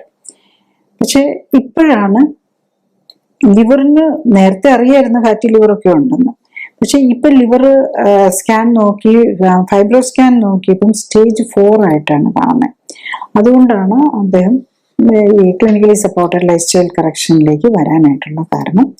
ഇതുകൂടാതെ അദ്ദേഹത്തിന് പ്രോസ്റ്റേറ്റിന് പ്രോബ്ലം ഉണ്ട്, സ്കിന്നിൽ ചെറിയ പ്രോബ്ലംസ് ഉണ്ട്, ഗോൾ ബ്ലാഡർ ഓൾറെഡി റിമൂവ്ഡ് ആണ്, 2006 ഗോൾ ബ്ലാഡർ പ്രോബ്ലം മിക്കവർക്കും ഉണ്ടാകും. ഈ പേഷ്യൻസ് പലരും ഈ പറഞ്ഞാൽ ഗോൾ ബ്ലാഡർ റിമൂവ് ചെയ്തിട്ടുള്ളവരൊക്കെ ആയിരിക്കും. പിന്നെ വെരിക്കോസ് വെയിൻ ഉണ്ട്, കിഡ്നിക്ക് പ്രോബ്ലം ഉണ്ട്, അങ്ങനെ മൾട്ടിപ്പിൾ. ഞാനിപ്പം ബേസിക്കലി ഇതിന്റെ ഈ ലിവറിന്റെ ഓറിയന്റഡ് ആയിട്ട് നോക്കുവാണെങ്കിൽ അദ്ദേഹത്തിന്റെ വരുമ്പം അദ്ദേഹത്തിന്റെ ഡയബറ്റീസ്, ഹൈപ്പർ ടെൻഷൻ, അങ്ങനെ പല മരുന്നുകളും അദ്ദേഹം കഴിക്കുന്നുണ്ട്. അപ്പൊ ലിവറിന്റെ എൻസൈം SGPT കൂടുതലാണ്, 98 ഉണ്ട്, SGOT 69 ഉണ്ട്. അപ്പൊ അത് next actually within 8th day ആകുമ്പോഴേക്കും നമ്മൾ വീണ്ടും റീചെക്ക് ചെയ്യും. 8th ഡേ നമ്മൾ clinically supported life style correction തുടങ്ങി, ഇതിനകത്ത് സ്പെഷ്യൽ ഫുഡും എക്സസൈസും ഒക്കെയാണ്. അപ്പൊ 8th ഡേ ആയപ്പോഴേക്കും തന്നെ SGPT 8ലേക്ക് വന്നു, SGOT 63 ആയി. പിന്നെ 30th ഡേ ആയപ്പോഴേക്കും ആക്ച്വലി ഈ ലിവർ പാരാമീറ്റേഴ്സ് എല്ലാം നോർമൽ ആയെന്നുള്ളതാണ്. സോ അത്ര ഫാസ്റ്റ് ആയിട്ട് അത് കഴിഞ്ഞിട്ട് പിന്നെ നിലനിൽക്കുന്നുണ്ട്. പിന്നെ നമ്മൾ 60th ഡേ 90th, വൺസ് നമ്മൾ നോർമൽ ആയി കഴിഞ്ഞ് യൂഷ്വലി ഒരു 15th ഡേ ഒക്കെ ആകുമ്പോഴല്ലേ, മാക്സിമം 30th ഡേ ആകുമ്പോഴേക്കും തന്നെ ലിവർ എൻസൈംസ് എല്ലാം നോർമൽ ആവും എന്നുള്ളതാണ്. പിന്നെ ഇദ്ദേഹത്തിന് ഫൈബ്രോ സ്കാനിൽ നമ്മൾ നോക്കാനുള്ള ടൈം ആയിട്ടില്ല. ഫൈബ്രോ സ്കാൻ നോക്കുമ്പോഴേക്കും ആക്ച്വലി 180. അപ്പൊ അതിന്റെ ഗ്രേഡിംഗ് ഒക്കെ കുറഞ്ഞു വരാനായിട്ട് കുറച്ചും കൂടെ സമയം എടുത്തെന്നിരിക്കും. പക്ഷെ ആദ്യം നമ്മൾ ഈ ലിവർ എൻസൈംസ് കറക്റ്റ് ചെയ്യാന്നുള്ളതും, പിന്നെ മരുന്നൊന്നും ഇല്ലാതെ, മരുന്നുകളെല്ലാം ഡയബറ്റീസിന്റെ മരുന്ന് ഫസ്റ്റ് ഡേ തന്നെ നിർത്തും, ബാക്കിയുള്ള മരുന്നുകളും 15 ഡേയ്സ് ആയപ്പോഴേക്കും മരുന്നുകളെല്ലാം കുറച്ചുകൊണ്ട് വന്ന് നിർത്താൻ പറ്റി. അപ്പൊ അതോടുകൂടി ഇനിയിപ്പം നമ്മളത് പ്രോഗ്രസ് ചെയ്യാനുള്ള സാധ്യതകൾ കുറയും. പിന്നെ മാത്രമല്ല, ലിവറിന്റെ ഒരു പ്രത്യേകത എന്താണെന്ന് വെച്ചാൽ ലിവറിന് റീജനറേറ്റ് ചെയ്യാൻ പറ്റും. അപ്പം വീണ്ടും അതാണ് ലിവറിന്റെ ഒരു കപ്പാസിറ്റി. അതാണ് നമ്മൾ ട്രാൻസ്പ്ലാന്റിലാണെങ്കിലും ഉപയോഗിക്കുന്നത്. 70% എടുത്ത് മാറ്റിയാലും ആ മിച്ചമുള്ള ലിവർ വളർന്നു വന്നോളും. അപ്പൊ കറക്റ്റായിട്ട് ന്യൂട്രീഷനും ഇതൊക്കെ കൊടുത്തു കഴിഞ്ഞു കഴിഞ്ഞാൽ ലിവർ ബെറ്റർ ആയിട്ട് വളർന്നു വന്നോളും എന്നുള്ളതാണ് അത് കാണിക്കുന്നത്. ഒരു പേഷ്യന്റേയും കൂടെ പറയാം. ഇദ്ദേഹം ആണ്, ചെറുപ്പക്കാരനാണ്, 30 വയസ്സ്, 151 സെന്റിമീറ്റേഴ്സ്, 56 കിലോയാണ് തൂക്കം. അദ്ദേഹത്തിന്റെ മെയിൻ പ്രോബ്ലം ലിവറിൻ്റെതല്ല. ആക്ച്വലി അദ്ദേഹത്തിന് ലിവർ പ്രോബ്ലം ഉണ്ട്, അതിൻ്റെ കൂടെ ഗോൾ ബ്ലാഡർ പോളിപ്പും ഉണ്ട്. ലിവറും ഫാറ്റി ലിവറും ഉണ്ട്, ഗോൾ ബ്ലാഡർ പോളിപ്പും ഉണ്ട്, അതുണ്ട്. പക്ഷെ അദ്ദേഹത്തിന്റെ മേജർ പ്രോബ്ലം ഈ സ്കിന്നിൽ ഒരുതരം ഫൈബ്രോസ്, ലിവറിന് ഫൈബ്രോസ് വരുന്നത് സ്കിന്നിൽ ഒരുതരം ഫൈബ്രോട്ടിക് ലീഷൻ, അതിന് കീലോയിഡ് എന്ന് പറയും. അപ്പം ചിലത് ഈ മുറിവ് വന്നിട്ട് അതേൽ ഇങ്ങനെ തടിച്ചു വരുന്നുണ്ടല്ലോ, അതുപോലല്ല ഇദ്ദേഹത്തിൻ്റെ നമ്മുടെ ചെസ്റ്റ് വോളിലും എല്ലാം ഇങ്ങനെ സ്കിൻ അങ്ങ് ഫൈബ്രോസ്ഡ് ആയി കൺട്രാക്ട് ചെയ്ത് പോകുന്ന ഒരു കണ്ടീഷനാണ്. അതുകൂടാതെ ചെറിയ ഇപ്പൊ ചെറുപ്പക്കാരനാണ്, 30 വയസ്സേ ഉള്ളൂ, ചെസ്റ്റിലാണ് ഇത് യൂഷ്വലി ഏറ്റവും കൂടുതൽ കാണുന്നത്. അതുകൂടാതെ ഹോൾ ബോഡി, പ്രത്യേകിച്ച് ബാക്ക് എല്ലായിടത്തും ഉണ്ട് ചെറിയ ചെറിയ ലീഷൻ. അപ്പൊ അതെല്ലാം കൂടി വരാമല്ലോ. അപ്പൊ അതിനും കൂടെ വേണ്ടിയിട്ടാണ് ഇദ്ദേഹം വരുന്നത്. അദ്ദേഹത്തിന്റെ ലിവറിന്റെ പ്രോബ്ലംസ് എന്ന് പറഞ്ഞു കഴിഞ്ഞാൽ അപ്പൊ ഇതിൽ കൂടുതൽ നമ്മൾ സിഗ്നിഫിക്കന്റ് ആയിട്ട് നമ്മൾ നോക്കേണ്ടതുണ്ട്. കാരണം ഇദ്ദേഹത്തിന് സ്കിന്നിലും ഫൈബ്രോസിസ് വരികയാണല്ലോ, ഫൈബ്രസ് കൺട്രാക്ചർ ആണ് വരുന്നത്. അപ്പൊ അത് തന്നെ നമുക്ക് ലിവറിലേക്കും കയറി വരാം. ഇതൊരു ഓട്ടോ ഇമ്മ്യൂൺ ഡിസീസിന്റെ ഭാഗമായിട്ട് വരുന്നതാകാം. അപ്പൊ ഇദ്ദേഹത്തിന്റെ കാര്യത്തിൽ വിതിൻ എ വീക്ക് തന്നെ ലിവർ എൻസൈംസ് എല്ലാം കറക്റ്റ് ആയെന്നുള്ളതാണ്. 30 ഡേയ്സ് ആയപ്പോഴാണ് നമ്മൾ അൾട്രാസൗണ്ട് സ്കാൻ നോക്കുന്നത്. അപ്പം അതെപ്പോഴേക്കും ഫാറ്റി ലിവർ മാറി, ലിവറിന്റെ പ്രോബ്ലംസ് ഇല്ല. ഗോൾ ബ്ലാഡറിന്റെ ആണെങ്കിൽ പോളിപ്പ് 6 മില്ലിമീറ്റർ ഉണ്ടായിരുന്നത് 4.5 മില്ലിമീറ്ററിലേക്ക് കുറഞ്ഞു. അപ്പൊ അതിനും കുറഞ്ഞു വരാനായിട്ട് കൂടുതൽ സമയമെടുക്കും. അപ്പൊ അദ്ദേഹത്തിന്റെ അതുപോലെ തന്നെ ഈ മറ്റേ കീലോയിഡ് ലീഷൻസ് ഉണ്ടല്ലോ, സ്കിൻ ലീഷൻസ് 90 ഡേയ്സ് ആയപ്പോഴേക്കും ഓൾമോസ്റ്റ് നല്ല ചെറിയ ലീഷൻസ് എല്ലാം കംപ്ലീറ്റ്ലി ഡിസപ്പിയർ ചെയ്തു. വലുത് മാത്രം ഒരു ഫ്യൂ ലൈൻസ്, തിക്ക് ലൈൻസ് ഉണ്ട്. ബാക്കിയുള്ളതെല്ലാം ക്ലിയർ ആയിട്ടുണ്ട്. ഒത്തിരി പൊക്കമൊക്കെ കുറവുള്ള ആളാണ് അദ്ദേഹം. ആക്ച്വലി വരുമ്പം അദ്ദേഹത്തിന്റെ വെയിറ്റ് 55, ആകെ 150 സെന്റിമീറ്ററേ ഉള്ളൂ. അദ്ദേഹത്തിന് ശരിക്കും പറഞ്ഞു കഴിഞ്ഞാൽ ഒരു 45 കിലോയെ പാടുള്ള ഐഡിയലി. അപ്പൊ അത് കുറച്ച് കൊണ്ടുവന്ന് ഒരു 48ലേക്ക് 3 months ആയപ്പോഴേക്കും എത്താനും പറ്റി. അപ്പോഴേക്കും അതുപോലെ ഫാറ്റ് ലെവലും ഒക്കെ കുറച്ച്. ഇനി പതുക്കെ വൺസ് ഫാറ്റ് ഒക്കെ മാറിക്കഴിഞ്ഞ് കഴിഞ്ഞാൽ പതുക്കെ വേണമെങ്കിൽ കൂട്ടി അപ് ടു ഒരു 50 വരെ കൊണ്ടുപോകാൻ പറ്റുന്നതാണ്. ഐഡിയലി ഒരു 45 നിൽക്കുന്നതായിരിക്കും ഇദ്ദേഹത്തിന് കൂടുതൽ നല്ലത്. അതുപോലെ ഫാറ്റ് ലെവൽ ഒരു 15% നിർത്തുക എന്നുള്ളതാണ് ഇതിനകത്ത് എയിം ചെയ്യുന്നത്. അടുത്ത പേഷ്യന്റ് പറഞ്ഞത് മൾട്ടിപ്പിൾ പ്രോബ്ലംസ് ആണ്. അദ്ദേഹത്തിന് 69 വയസ്സുണ്ട്, 161 സെന്റിമീറ്റർ, 75 കിലോ, ഒത്തിരി ഓവർ വെയിറ്റ് ആണ്. 20 വർഷമായിട്ട് ഡയബറ്റീസ് ഉണ്ട്, തൈറോയിഡ് 6 വർഷമായിട്ട്, വയറിന് പ്രോബ്ലംസ് ഉണ്ട്, കൊളസ്ട്രോളും ഡിസ്ലൈപ്പിഡീമിയും ഉണ്ട്. കൂടാതെ 18 വർഷമായിട്ട് സൈക്യാട്രിക് മെഡിസിൻസും കഴിക്കുന്നുണ്ട്, ഡിപ്രഷൻ, അങ്ങനത്തെ മൾട്ടിപ്പിൾ പ്രോബ്ലംസ്. അപ്പൊ അദ്ദേഹത്തിന്റെ സ്കാനില് ഫാറ്റി ലിവർ grade 2 ഉണ്ട്, അതുപോലെ കിഡ്നിയിൽ സ്റ്റോണും ഉണ്ട്, പിന്നെ പ്രോസ്റ്റേറ്റിന്റെ പ്രോബ്ലം ഉണ്ട്. അപ്പൊ 3 പ്രോബ്ലംസ് സ്കാനിൽ തന്നെ കാണിക്കുന്നുണ്ട്. അപ്പം മെമ്മറി കുറവ്, പലതരം ഡിഫിക്കൽട്ടീസ്. ഞാൻ ബാക്കിയുള്ള എല്ലാത്തിലേക്കും പോകുന്നില്ല, കൺഫ്യൂഷൻ കൂടുതൽ പറഞ്ഞു കഴിയുമ്പോൾ. അപ്പൊ ലിവർ പോയിന്റ് ആയിട്ട് നോക്കുമ്പോൾ SGPT 75 ഉണ്ട്, SGOT 47 ഉണ്ട്. അപ്പം ഇത് 8 അദ്ദേഹം ഡയബറ്റിക്കും ആണ്. അദ്ദേഹം വരുമ്പോൾ ശരിക്കും പറഞ്ഞാൽ ഡയബറ്റിക് കുറെ മരുന്നുണ്ട്, ഇൻസുലിനും ഒക്കെ ഉണ്ട്. 9.2 ഉണ്ട് HbA1c. പിന്നെ ലിവർ കിഡ്നി പ്രോബ്ലം ഒക്കെ ഉണ്ട്. അപ്പൊ അദ്ദേഹത്തിന്റെ 15th ഡേ ആയപ്പോഴേക്കും 8th ഡേ ആയപ്പോ തന്നെ HbA1c 9.2 8.6 ആയി. മരുന്ന് നിർത്തിയിട്ടാണ്. ഫസ്റ്റ് ഡേ തന്നെ നമ്മൾ ഡയബറ്റീസിന്റെ ഇൻസുലിനും ഡയബറ്റിക് മെഡിസിൻസ് എല്ലാം നിർത്തും. ആക്ച്വലി ഓൾമോസ്റ്റ് 8-9 ഗുളികയും 2 നേരം ഇൻസുലിനും ഒക്കെ എടുത്തുകൊണ്ടിരുന്നതാണ്. അപ്പം 30 ദിവസം ആയപ്പോഴേക്കും അദ്ദേഹത്തിന്റെ 15th ഡേ ആയപ്പോഴേക്കും എല്ലാ ലിവർ എൻസൈംസ് എല്ലാം കറക്റ്റായി. HbA1c ആക്ച്വലി 30th ഡേ ആയപ്പോഴേക്ക് 7.6 വന്നു. ഇത്ര ഫാസ്റ്റ് ആയിട്ട് തന്നെ അതും കുറഞ്ഞു വരുന്നുള്ളതാണ്. അദ്ദേഹത്തിന്റെ മരുന്നുകളെല്ലാം തന്നെ കുറച്ചുകൊണ്ട് വന്ന്, ഈവൻ സൈക്യാട്രിക് മെഡിസിൻസ് നമുക്ക് കുറച്ചുകൊണ്ട് വരാൻ പറ്റി. പക്ഷെ സൈക്യാട്രിക് മെഡിസിൻ ലംചോറൊക്കെ ഒരെണ്ണം കംപ്ലീറ്റ് നിർത്താൻ പറ്റി. അത് മാത്രമാണ്. സൈക്യാട്രിക് മെഡിസിൻസ് നിർത്താൻ കുറച്ചും കൂടെ സമയമെടുക്കും. അപ്പം നിർത്താൻ നോക്കുമ്പോൾ അദ്ദേഹത്തിന്റെ ഇറിറ്റബിലിറ്റി കൂടുന്നെന്നാണ് വൈഫ് പറയുന്നത്. എന്നാലും ഇപ്പം 30 days ആയപ്പോഴേക്കും ലമിറ്റോർ 300 milligram കഴിച്ചുകൊണ്ടിരുന്നത് അത് ഹാഫ്, അതായത് 50 milligram കുറയ്ക്കാൻ പറ്റി. 300ന്റെ 100ഉം 200ഉം വെച്ച് കഴിച്ചുകൊണ്ടിരുന്നത്. അതുകൂടാതെ വേറെ മരുന്നും ഉണ്ടായിരുന്നു, സൈക്യാട്രിക് മെഡിസിൻസ്. അപ്പം ബേസിക്കലി അതാണ്. ഇവൻ ലാമിറ്റോർ ഉണ്ടായിരുന്ന അരിപ്പിസോൾ എന്ന് പറഞ്ഞ് വേറൊരു ടാബ്ലറ്റ് ഉണ്ട്. അരിപ്പിസോൾ നേരത്തെ നിർത്താൻ പറ്റി. ലാമിറ്റോർ ഇപ്പൊ പതുക്കെ ടേപ്പർ ചെയ്ത് കൊണ്ടുവരും. മിക്കവാറും ഒരു 180 days ആകുമ്പോഴേക്കും അതുകൂടെ കുറച്ച് കൊണ്ടൊന്ന് നിർത്താൻ പറ്റും എന്നുള്ളതാണ്. അപ്പം ലിവറിന്റെ മാത്രം 90 days ആയപ്പോഴേക്കും ഫാറ്റി ലിവറിന്റെ റിപ്പീറ്റ് സ്കാനിങ്ങിൽ ആക്ച്വലി ഫാറ്റി ലിവർ മാറി എന്നുള്ളതാണ്. പിന്നെ പ്രോസ്റ്റേറ്റിന്റെ ആണെങ്കിലും സൈസ് കുറഞ്ഞു വന്നു. പ്രോസ്റ്റേറ്റ് ഇതുണ്ടായിരുന്നു, അതിന്റെ പ്രോസ്റ്റേറ്റിന്റെ വോളിയം കുറഞ്ഞു. 37 33.6 വന്നു. പ്രോസ്റ്റേറ്റിന്റെ ഓൾമോസ്റ്റ് ക്ലിയർ ചെയ്തു. ഈവൻ റീനൽ കാൽക്കുലസ് നേരത്തെ 6x5 ഉണ്ടായിരുന്നു, അത് പോയിട്ടില്ല. ചിലപ്പോൾ അത്രയൊക്കെ ഉള്ളത് പോകും, പക്ഷെ അത് പോയിട്ടില്ല. പക്ഷെ അത് കുറഞ്ഞ് 3.3 വന്നു. അപ്പൊ ഇനി എന്തായാലും അതും പോയിക്കോളും. അപ്പൊ അതാണ് മൾട്ടിപ്പിൾ ബെനിഫിറ്റ്സ് ആണ്. നമ്മൾ ഇതെല്ലാം ലൈഫ് സ്റ്റൈൽ ഡിസീസ് ആണ്. അതുകൊണ്ടാണ് നമ്മൾ ഒരു പ്രോപ്പർ ലൈഫ് സ്റ്റൈൽ കറക്ഷൻ എടുത്തു കഴിഞ്ഞ് കഴിഞ്ഞാൽ ഈ രോഗങ്ങളെല്ലാം നമുക്ക് മരുന്ന് മാറ്റാവുന്നേ ഉള്ളൂ. ലിവറിനെ പ്രൊട്ടക്ട് ചെയ്യണമെങ്കിൽ നമ്മൾ മരുന്ന് നിർത്തിയാൽ മാത്രമേ പറ്റുള്ളൂ. അപ്പൊ ബാക്കി ഇനി ആ സൈക്യാട്രിക് മെഡിസിൻ ഇനി ചെറുതായിട്ടും കൂടെ ഉണ്ട്, അതും കൂടെ നിർത്തിയാലേ നമ്മൾ ഫുള്ളി സേഫ് ആവുള്ളൂ. Next one more patient. ഇത് ലേഡിയാണ്, 55 years, 155 centimeter പൊക്കം, 57 kilo ആണ് തൂക്കം. അവർക്ക് ഫാറ്റി ലിവർ ഉണ്ട്,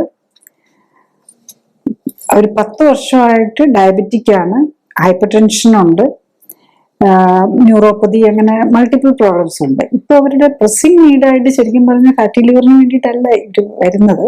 ഇപ്പൊ നമ്മൾ എല്ലാത്തിന്റെ ഒരു ഓവറോൾ ടെസ്റ്റുകൾ നോക്കുമ്പോഴാണ് പിന്നെ അവർക്കും അറിയാം ഫാറ്റി ലിവർ നേരത്തെ കണ്ടിട്ടുള്ളതാണ്. ടെസ്റ്റുകളൊക്കെ നോക്കി ഇപ്പൊ ഇവർക്ക് എന്താ പറ്റിയെന്ന് ചോദിച്ചു കഴിഞ്ഞാൽ നെഞ്ചുവേദന വന്നു. ഹോസ്പിറ്റലിൽ ചെന്നപ്പം ഒരു ആൻജിയോഗ്രാം വേണമെന്ന് പറഞ്ഞു. അപ്പൊ ആൻജിയോഗ്രാം ചെയ്യാൻ പേടിയാണ്. അതുകൊണ്ടാണ് ഈ ആൻജിയോഗ്രാമും ആൻജിയോപ്ലാസ്റ്റിയും ബൈപ്പാസും ഒന്നും പറ്റൂല. അതുകൊണ്ട് clinically support life style correction എടുക്കാനായിട്ട് വന്നതാണ്. അപ്പം അവർക്ക് ശരിക്കും ഒരു ഹാർട്ട് അറ്റാക്ക് വന്നിട്ടുണ്ട്. കാരണം നമ്മൾ ആദ്യം നോക്കും ട്രോപ്പോണിൻ ലെവൽ അത്ര ഹൈ ആണ്. അവർക്ക് പെയിനും ഉണ്ടായിരുന്നു ആക്ച്വലി വരുമ്പോൾ. അപ്പം ട്രോപ്പോണിൻ ലെവൽ 7783 അത്ര ഹൈ ആയിട്ട് നിൽക്കുന്നുണ്ട്.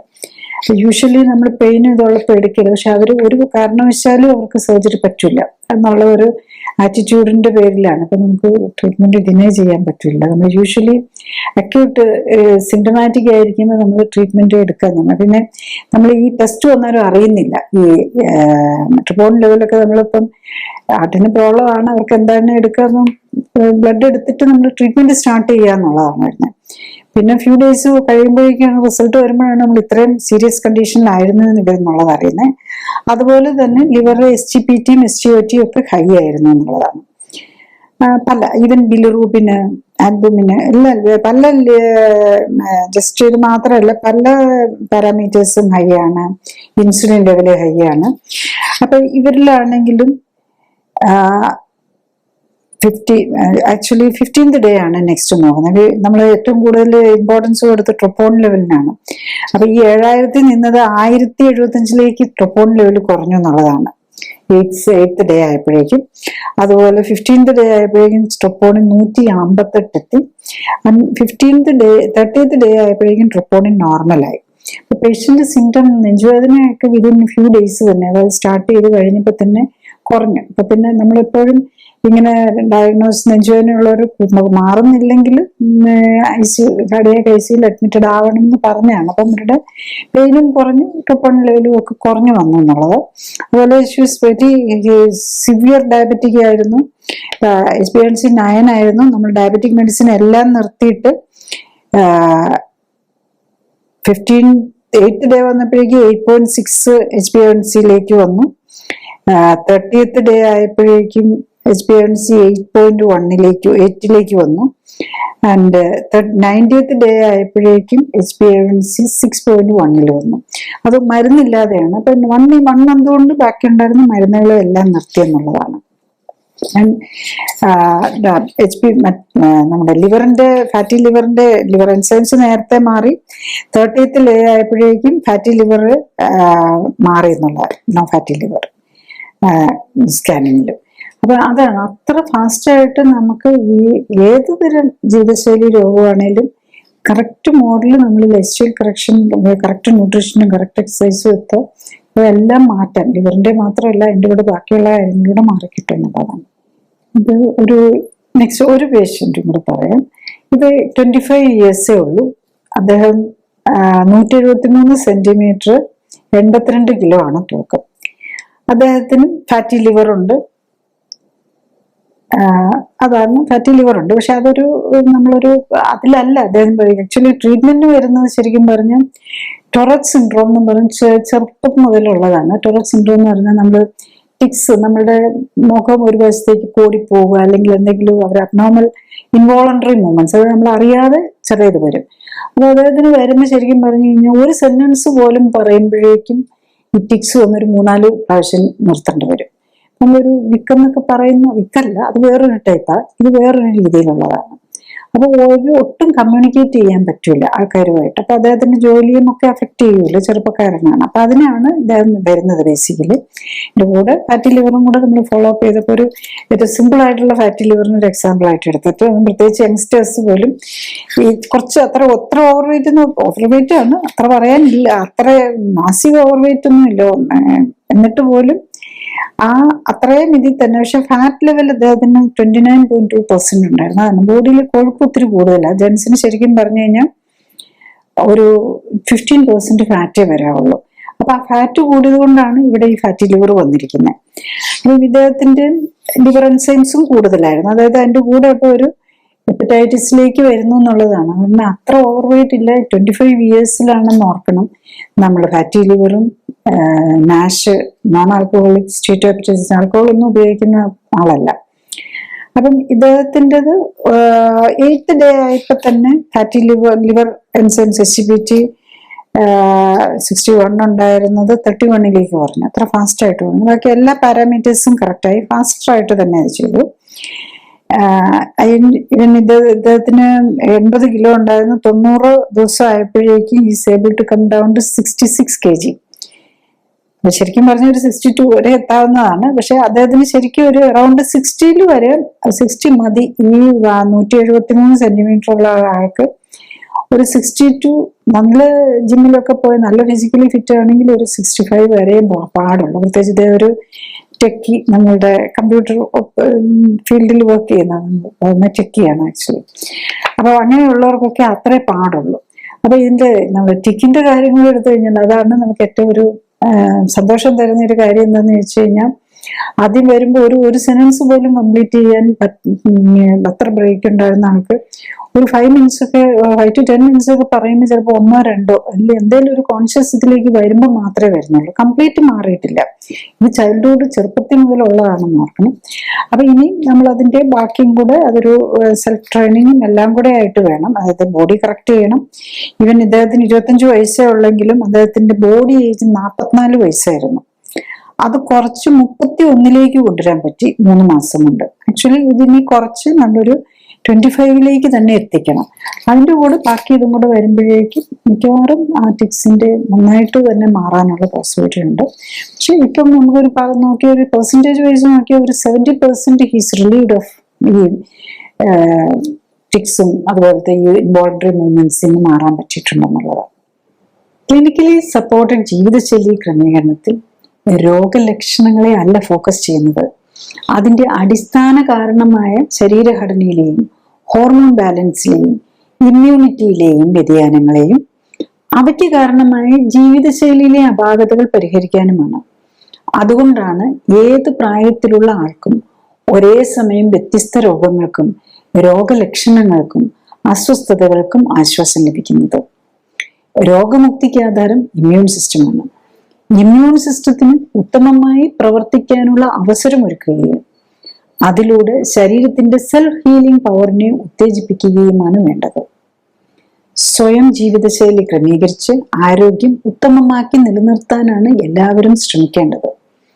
അതിന് കഴിയാതെ വരികയോ ഹൃദ്രോഗവും ക്യാൻസറും പോലുള്ള മാരക രോഗങ്ങൾ സംശയിക്കപ്പെടുമ്പോഴും ഒന്നിൽ കൂടുതൽ രോഗങ്ങളുള്ളവർക്കും മരുന്നുകൾ ദീർഘകാലം ഉപയോഗിക്കേണ്ടി വരുന്നവർക്കും മരുന്നുകൾ കൊണ്ടും അസ്വസ്ഥതകൾ മാറ്റാൻ കഴിയാതെ വരുമ്പോഴും ഓപ്പറേഷൻ ആവശ്യമായി വരുന്നവർക്കും ആണ് ക്ലിനിക്കൽ സപ്പോർട്ടോടെയും സൂപ്പർവിഷനോടെയും ഉള്ള ജീവിതശൈലി ക്രമീകരണം ആവശ്യമായി വരുന്നത്. ക്ലിനിക്കൽ സപ്പോർട്ടോടെയുള്ള ജീവിതശൈലി ക്രമീകരണത്തിന്റെ വിവിധ വശങ്ങളെക്കുറിച്ച് കൂടുതൽ വിവരങ്ങൾ വെബ്സൈറ്റിൽ നിന്നും യൂട്യൂബിൽ നിന്നും അറിയാനാകും. ഓരോ രോഗത്തിന്റെയും കാരണം, രോഗലക്ഷണങ്ങൾ മനസ്സിലാക്കി രോഗം എങ്ങനെ തുടക്കത്തിലേ കണ്ടെത്താം, വേണ്ടിവരാവുന്ന പരിശോധനാ രീതികളുടെയും ചികിത്സാ രീതികളുടെയും ഗുണദോഷങ്ങൾ, പാർശ്വഫലങ്ങൾ, അപകട സാധ്യതകൾ തുടങ്ങിയവയ്ക്കൊപ്പം ജീവിതശൈലിയുമായി രോഗത്തിനുള്ള ബന്ധത്തെയും ജീവിതശൈലി ക്രമീകരണത്തിന്റെ പ്രാധാന്യത്തെയും ശാസ്ത്രീയ വശങ്ങളെയും ക്ലിനിക്കൽ സപ്പോർട്ടോടെയുള്ള ജീവിതശൈലി ക്രമീകരണത്തെയും കുറിച്ച് വിശദീകരിക്കുന്ന വീഡിയോകൾക്കായി പ്ലേലിസ്റ്റ് കാണുക. ഒരു വ്യക്തിക്ക് ഒന്നിൽ കൂടുതൽ രോഗങ്ങളും ഒരേ രോഗത്തിന് പലതരം പരിശോധനാ രീതികളും ചികിത്സാ രീതികളും ഉള്ള ഇക്കാലത്ത് രോഗത്തിന്റെ പ്രത്യേകതകളും പരിശോധനകളുടെയും മരുന്നുകളുടെയും ഓപ്പറേഷനുകളുടെയും ഒക്കെ പാർശ്വഫലങ്ങളെക്കുറിച്ചും അപകട സാധ്യതകളെക്കുറിച്ചും അറിവുണ്ടാകേണ്ടത് ആരോഗ്യ സംരക്ഷണത്തിന് അനിവാര്യമാണ്. വ്യക്തമായ ശാസ്ത്രീയമായ അറിവുണ്ടായാൽ മാത്രമേ രോഗമുക്തിക്കുതകുന്ന ചികിത്സ തിരഞ്ഞെടുക്കാനും ആരോഗ്യത്തോടെയുള്ള ദീർഘായുസ് സാധ്യമാക്കാനും കഴിയൂ. Thank you.